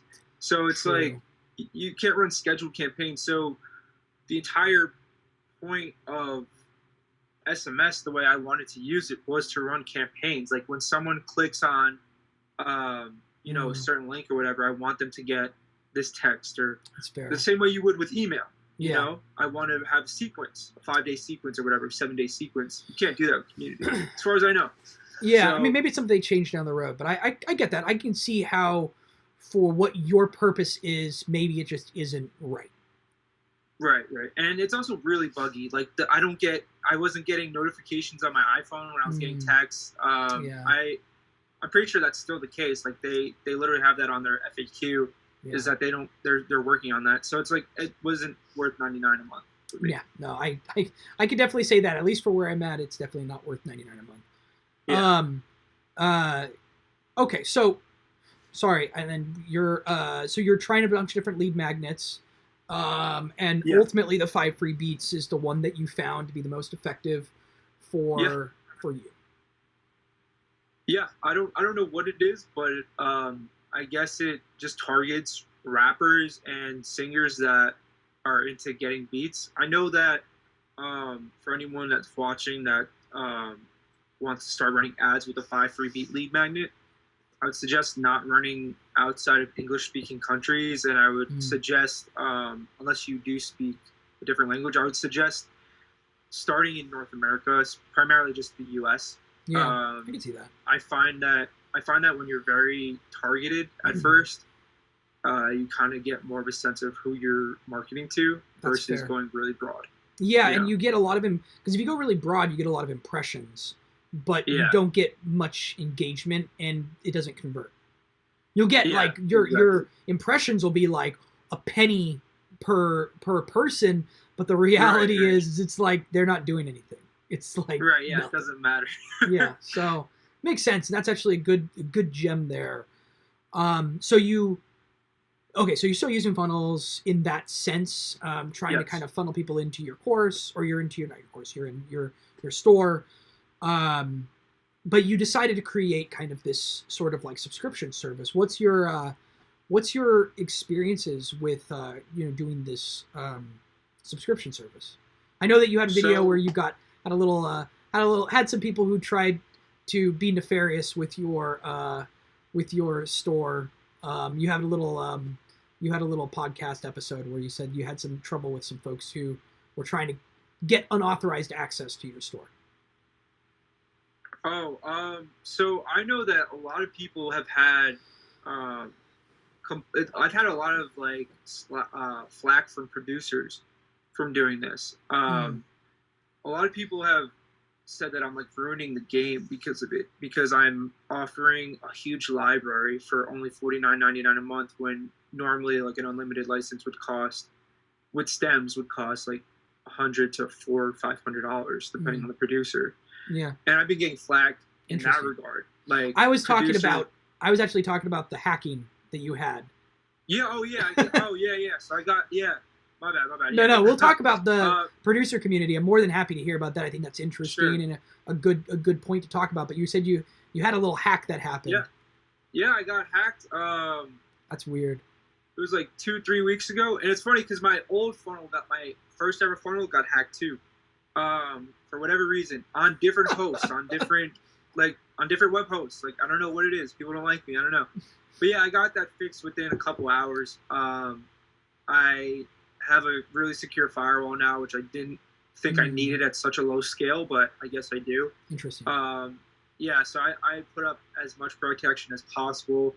Like I have a 24/7 security system now on it, which is monitored by like a third party. Oh, cool. So they're literally telling me all the time if I have any malware or anything, and they get rid of it immediately. Gotcha. But obviously that costs money. You know, all this shit costs money. So yeah. But yeah, that was a fucking scare, man. Could you imagine like your beat store going down for like 24 hours or whatever? Or I think it was only like 12 hours, but well, it's not still. It's not just that though. It's like depending on how it's ran, if you're not careful and if you're using bad if you're using PayPal and stuff like that and Stripe, they're usually pretty good. But like customer contact information and passwords and stuff like that, like you could be held pretty liable. That's the danger of honestly like subscription services and like on some level is like you might not, but in many cases you may hold customer information and you don't want to be on that Wikipedia list of like hacked, the businesses hacked, so I mean, but it happens to everyone, but you don't want to be the next fappening, Right. So yeah, so that was definitely something that scared the shit out of me. But I mean, like you said, it's not a good look at all. So I was really I just felt like I needed to be really transparent about it. So I made a video on it. And, my subscribers, whoever saw it. And, like I keep all my, all credit card info and everything. That's all held through Stripe and PayPal. So, and my security system said that there's no way they would have gotten any of that information anyway. So that's good. That's good. I'm good. Yeah. Now you were saying you're getting some flack from other producers. I could see that. That's definitely a big sticking point. The producer community, and rightfully so. I mean, considering, I'm not saying rightfully so in like the flack that you're getting, is rightfully so very critical of certain moves that appear to devalue work, right? Because the idea is like, in a way, it's almost like breaking a picket line, right? You have a bunch of people who are saying, listen, we're already not making a ton of money, but we've kind of established like over time that like $30 for these licenses, that's kind of like the basic license and upwards. It's generally kind of the point. So for them, when they see someone coming through and saying, I'm gonna, hey, just give me, a subscription, $40 a month, you can have all of my library. They're gonna be like, yo, what the hell? Like, we're already not doing great. Like, what's going on? Why would you do this? Now, I understand it's as a business move. If you position yourself in a place where, you're going to become more attractive than maybe some of these BeatStars pages. But I could see why there would be producers, and I'm a fan of some of the producers who are out there who have been very critical of kind of the BeatStars world and kind of the funnel world. I'm not going to name any names, but like I'm a fan of some of them because I think they've provided some incredible value to the community. But it is an interesting point, and it is a question that needs to be grappled with, which is like I think that that your space and their space can coexist with the people who are also getting direct placements, because I think that, and we won't really get into probably this but we can talk about this another time, because I think that the music production space and the beat licensing space is actually going to, on some way, move into the NFT and crypto space. I made a video on it where I talk about what I think the future of beat licenses are going to exist in kind of this blockchain, and there's going to be kind of a more scarcity component added, which will increase the value of beats in general. and so I think there may be a renaissance back into a limited people selling exclusive licenses more so than these non-exclusive licenses. But I think that will kind of become this boutique space, in my opinion.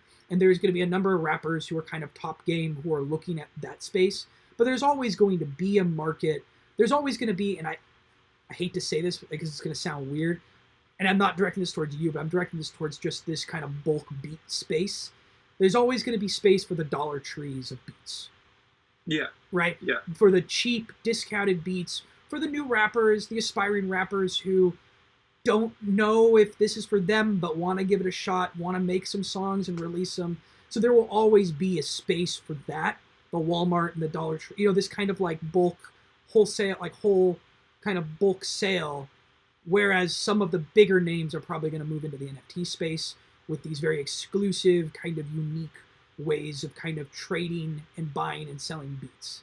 Only because there's an additional element of value where the beat that they buy to potentially use, they can buy and sit on, and it could theoretically grow in value as Ethereum grows in value because they bought it for one Ethereum. Ethereum maybe goes from being $700 to $4,000. Now that beat on some level is worth a little bit more. So they can hold it as an investment and then eventually use it as like a track. And so I think that there's like a unique space to be had there, but I don't think funnels and stuff like that are necessarily going to go away.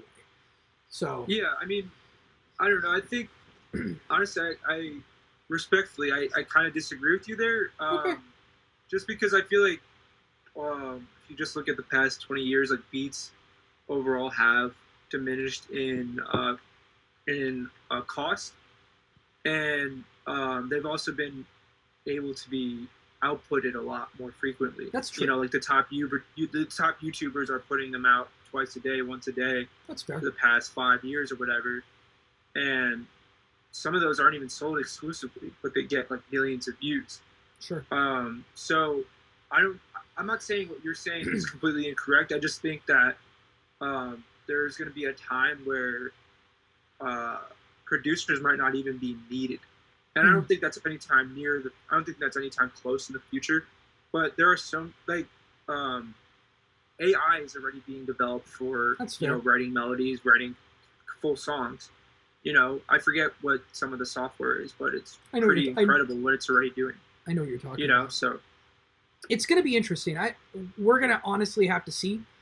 It is going to be interesting. Yeah. There's going to be certain expectations. That's why being honestly like multi-skilled between like being a beat producer, a sampler, someone who can actually compose decently and like songwrite well, and also mix and master and engineer and brand build, because that's an element too of like helping someone become like a better like a artist, like a fuller fledged artist. Is like those are all pieces that as a producer you could theoretically, if you are a beat producer and you are a engineer, you're a talented engineer as well, and you're good at consulting and kind of have business savvy and you can help an artist kind of grow, like then you aren't, it's going to be less likely that you are going to find yourself out of work. Now I know that AI exists. And it very well could be something that puts producers out of work.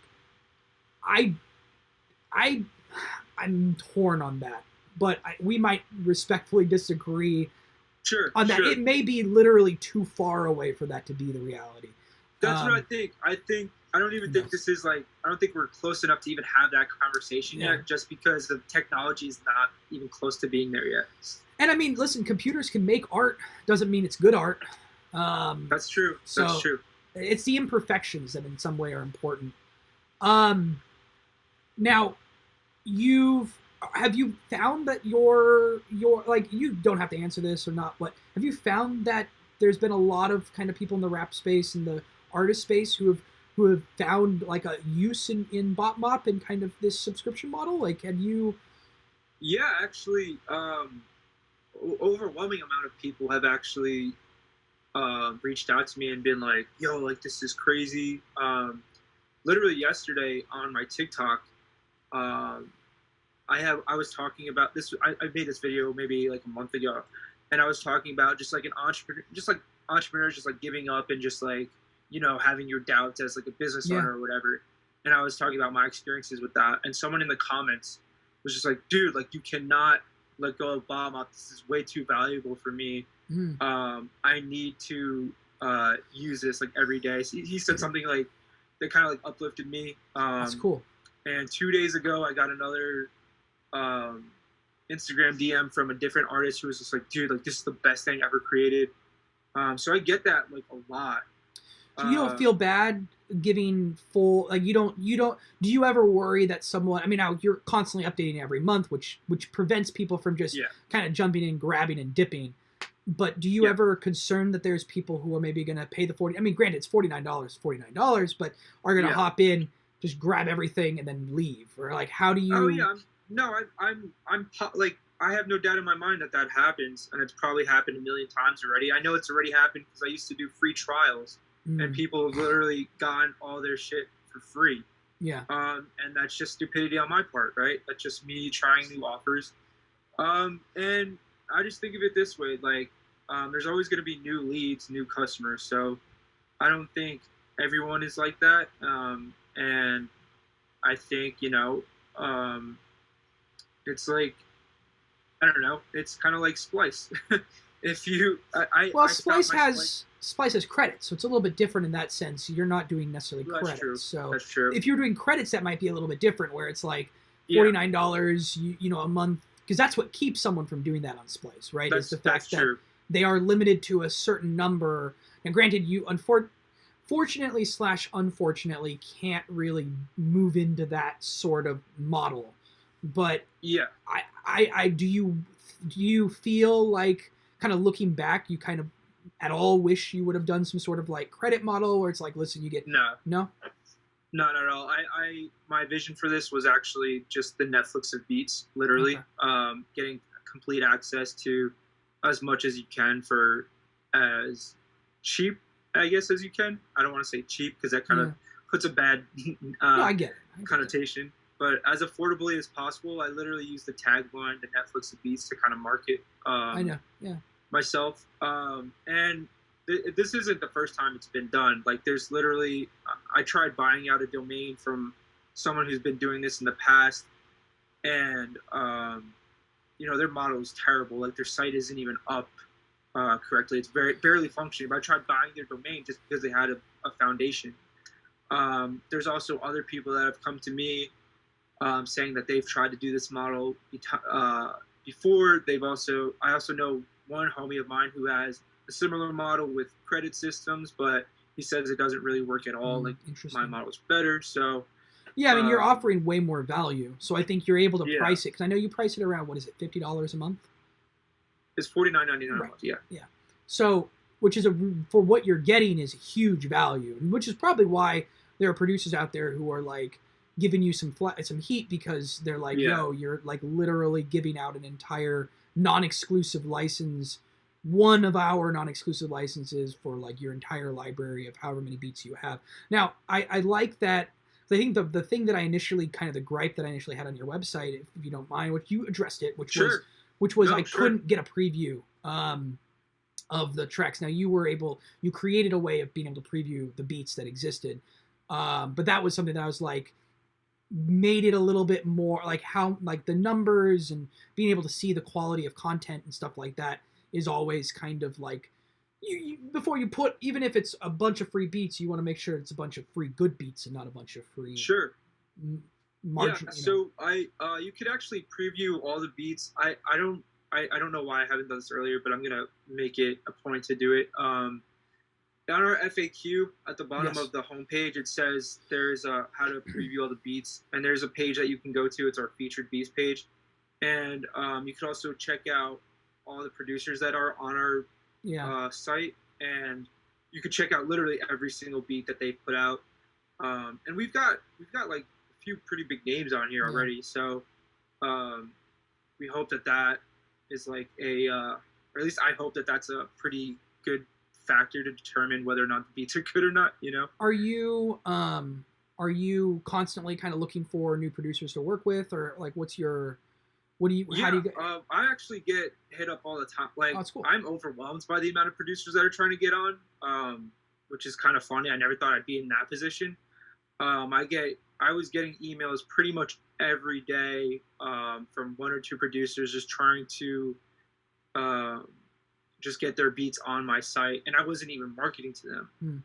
So I thought that was crazy. And I scaled down my ads a little bit, so I haven't been getting as many emails. But when I was really scaling up my ads, I was getting those a lot. I saw you pop up a few times, that's for sure. Yeah. Are you doing some sort of like, when it comes to those producers, obviously there's probably compensation that should be compensation that goes to them. And I'm sure you seem like a legitimate enough dude that you are. Is it like an affiliate sort of thing, or do you do like what? It's both. So I pay per 10 beats, a negotiated rate per 10 beats that they send. They send me their track stems, their WAV, MP3, and unlimited licenses, and all of their like profile assets, like their social media links, their logo, their bio, all that stuff. And their beats are labeled with the key and BPM. And they also get, you can also sign up as an affiliate. So there's some producers that are on there that are just affiliates and don't even submit beats just for whatever reason. And there are some producers that are on there that are not affiliates and just submit beats. So it's whatever you'd want to do. And there's some that are both. Cool. That's a cool. I mean, listen, I definitely think that I'm not a rapper, so for me, the site doesn't have the same kind of value. But I think it's a cool concept. And I think your website does look really nice, and you've definitely done a good job of kind of making sure that it, because you see some websites and you're just like, yo, this person like put together this website in like 5 minutes. Yours is obviously not like that, and I'm sure the more that you get used to this, the more that you make adjustments and changes to it to kind of really kind of make it fit and perfect it. And you've been doing a lot of good work, I think, on the social media sides, because it's a relatively new kind of business for you, essentially. So, you're still building up that stuff. And listen, it takes time. Like making YouTube videos, this is easy, because this is just coordinate a time, sit down, throw up Zoom, and have a conversation. But editing videos or editing podcasts, stuff like that, is time consuming. And then between that and running the business and all the other stuff, it's definitely time consuming. Do you have any sort of like plans of like scaling or stuff like that? Have you thought about kind of the scaling? Yeah. So there's so many things that I'm working on. So many things I'm trying to figure out. So the past 2 weeks, I'd actually been laying low on social media. I was posting 3 times a day to Instagram for months. I was posting once a day to TikTok, twice a day to YouTube. And obviously this was all scheduled content out in advance, so I wouldn't have to do all the work the day of. And I was writing 2 emails a day to my list. So I was doing all that stuff, but I'm taking a break from that now because I'm working on this like project that I'm not ready to talk about just yet. That's fine. So I'm using this project to kind of scale things further. Cool. I'm using kind of leverage from someone who's actually like a really well-known artist. I'm trying to use that person's leverage to scale things up for the website. Yeah. Now I don't know if it's going to work at all. I don't know if anything like this has been done before, but when I do actually put this project out, you'll see what I'm talking about. Cool. Yeah, no, that's that. I think that's the thing that becomes a challenge. It's always trying to like, and I think that's kind of going back to cymatics. Of all of the different kind of the music production spaces, like the people who are out there, kind of businesses, music production businesses. Because in my mind, you've got ADSR, you've got Sonic, what is it, Sonic Sounds or whatever they're called. You've got Splice, and you've got modern producers and stuff like that. But when I look at like cymatics, they've figured out this kind of like how to like.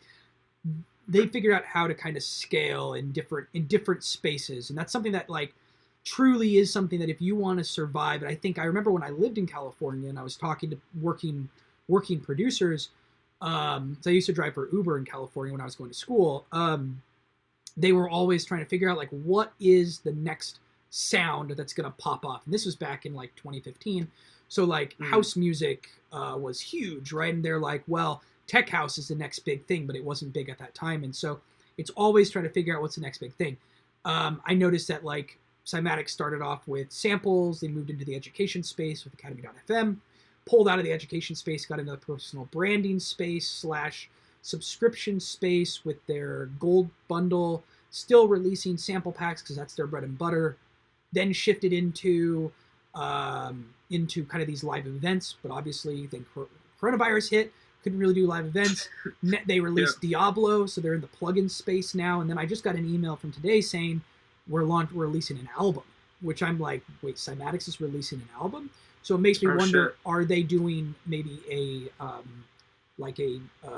are they possibly doing a like a label? Or Steven Slate, same deal with Slate, right? Like start off with like microphones, I think, and maybe or plugins, shifted over into the boutique kind of hardware space. Then they moved into kind of the Academy space, and so they've kind of diversified and kind of scaled in that sort of way. That was kind of the question. It sounds like you are kind of doing something similar. Yeah, I mean, I do have plans to, broaden the scope of things. We do have like an education resources tab in our behind the paywall. So you're able to look at like some courses I put together, some courses from the MIDI Money pool, right? Yeah. From like How to Rap True or like some other big names in that space. Cool. But yeah, ideally, like I would like to create some sort of marketplace between rappers and producers, and then maybe scale that even further to creatives in general. That's a long way down the road, and that's not something I plan on doing within the next year or two. But it's something I definitely would like to kind of build up. Yeah. I don't know how that would even look. I don't even know what I would do to start it. But and who knows if down the road that's even something even needed. You might be in a whole different space. Right. Yeah. So exactly. So I haven't even gone that far into it. I'm just like, let me focus on making like 6 figures just from sales alone, and then I'll worry about scaling up and scaling Facebook ads and stuff like that. That's fair. Ideally, I would also like.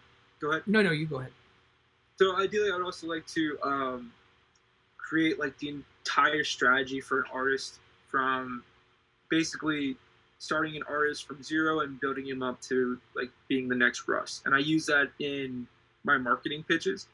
Or my sales pitches. Like with this library of beats, you can kind of do what Russ did and release a song every week. And I'd kind of like to be able to actually execute on that and build the artist like from 0 to 100.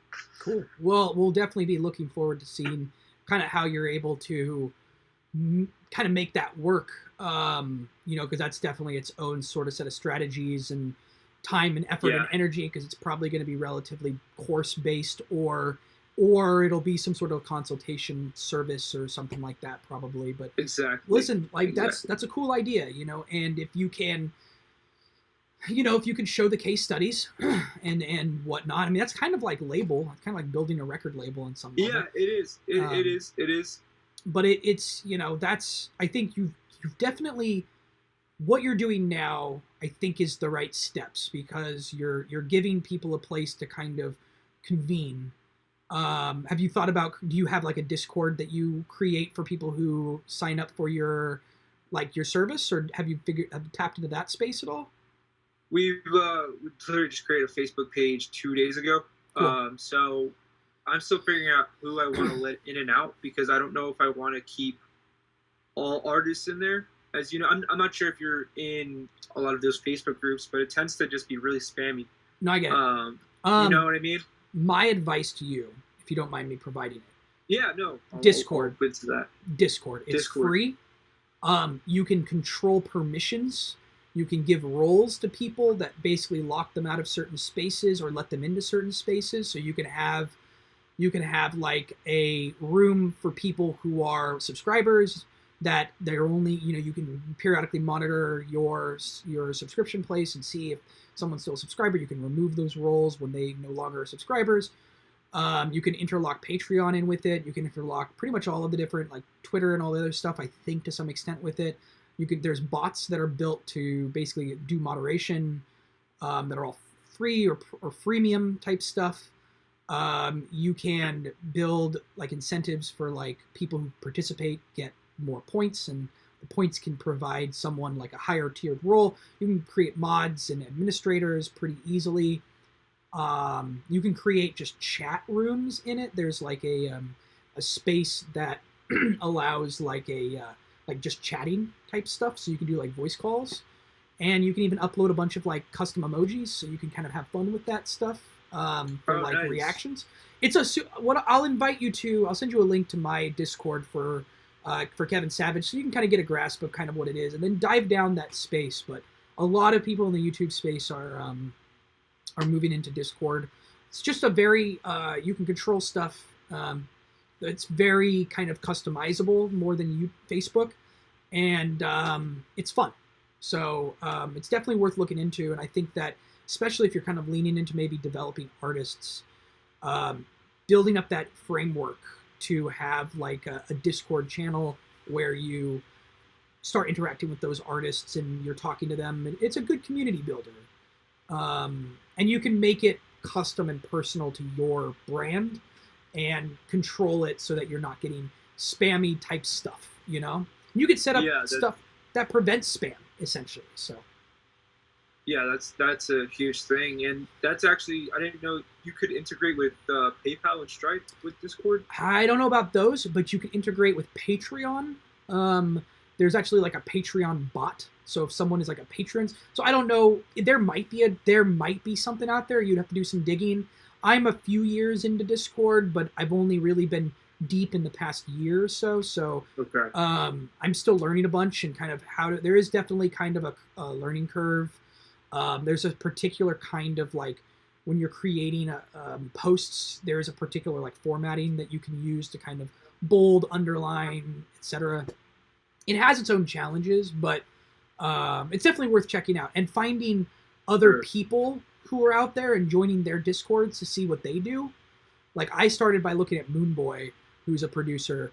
He had a Discord. I checked to see what they were doing there, and I was like, this is cool. Let me take what I'm getting from there that I like and implement it in my own.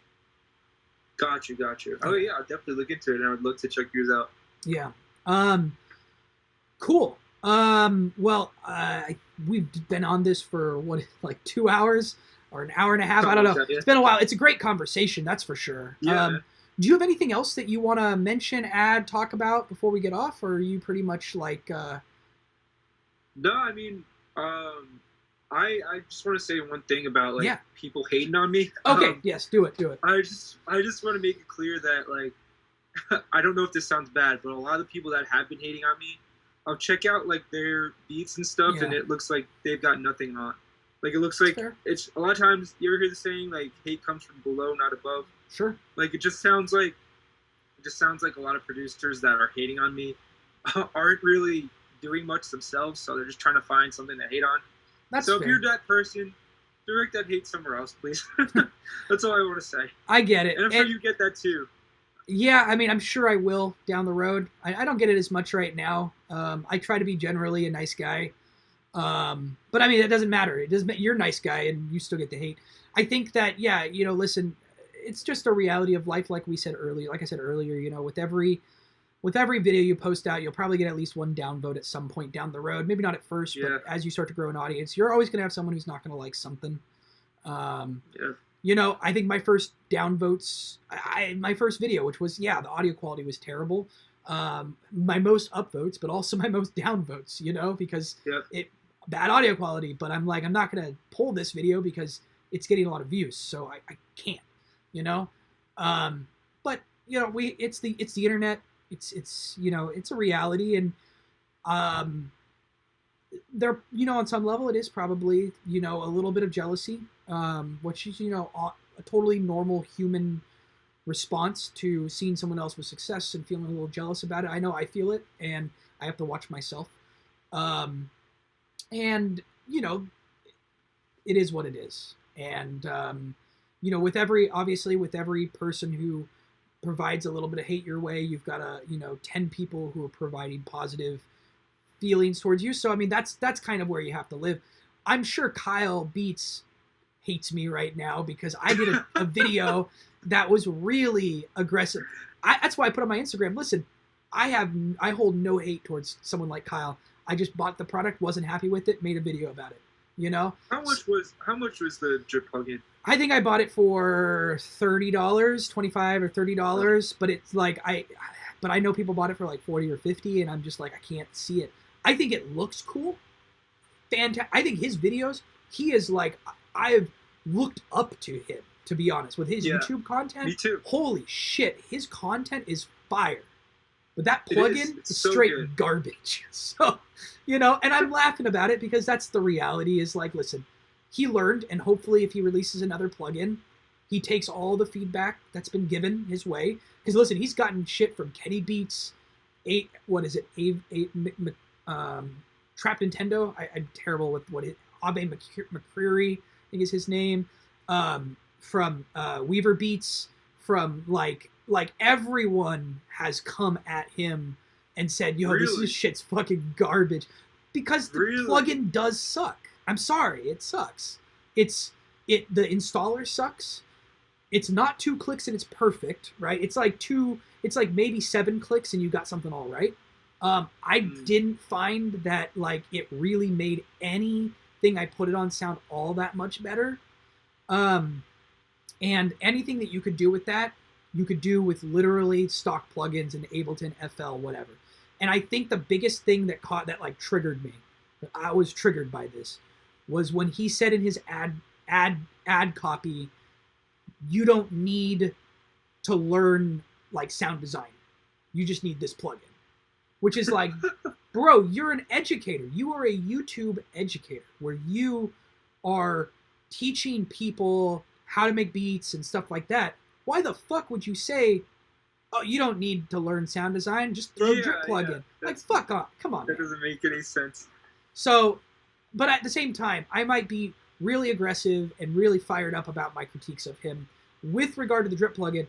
But on the other side, I look up to him, his podcast, his YouTube channel, stuff like that. It's fire.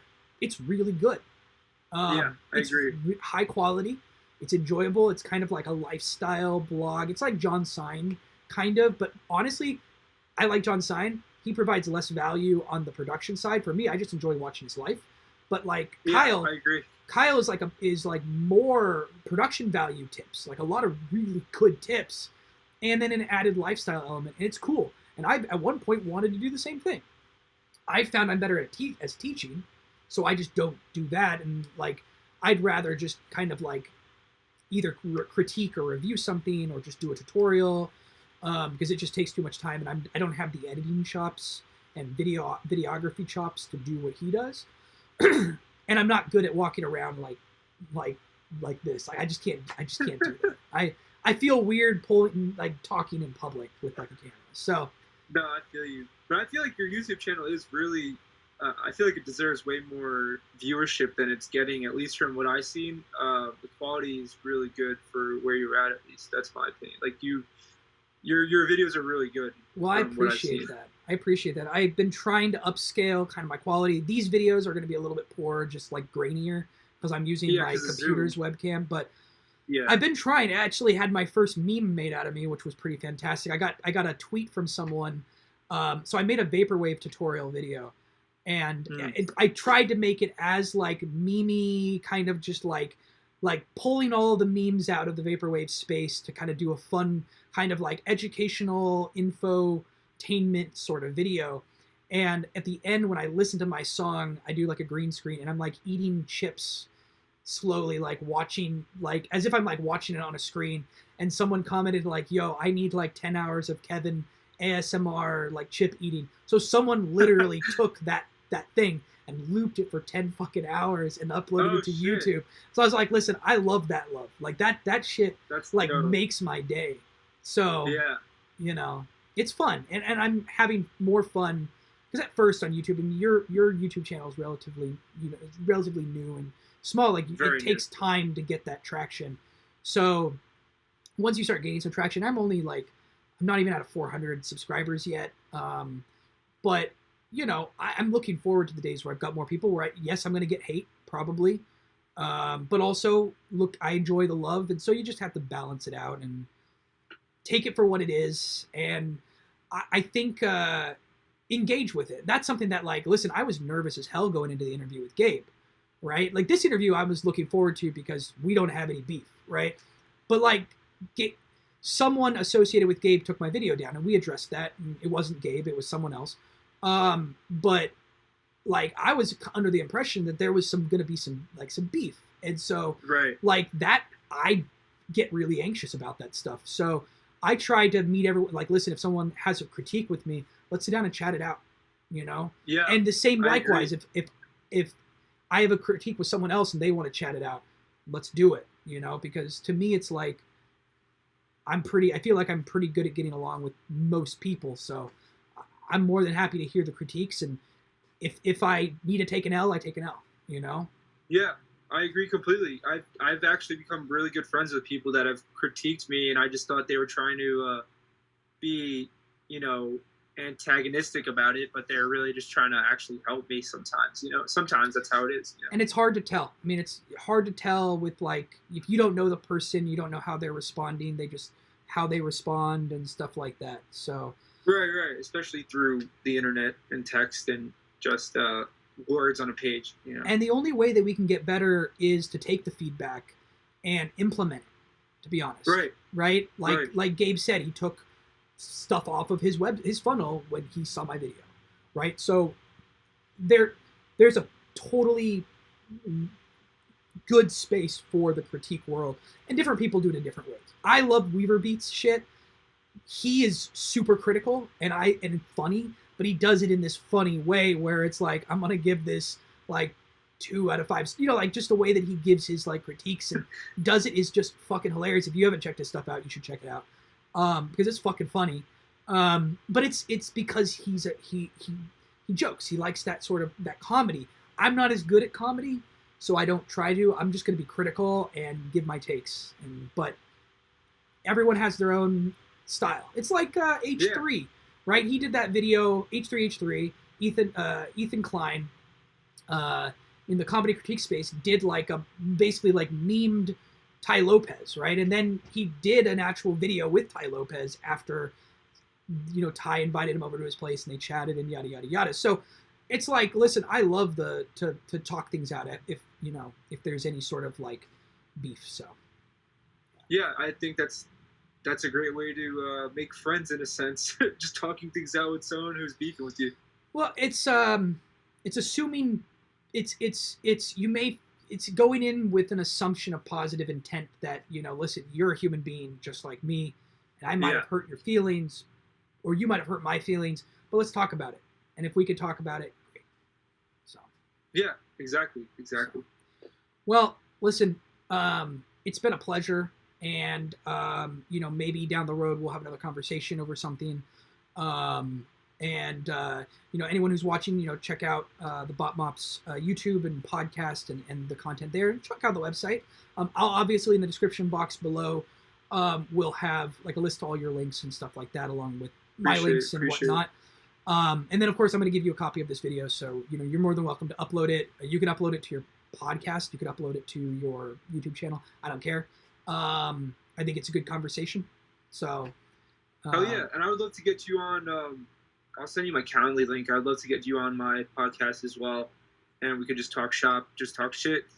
And but yeah, like I said, I've been laying low for the past couple of weeks, just trying to figure my own stuff out. But I'll be back online eventually.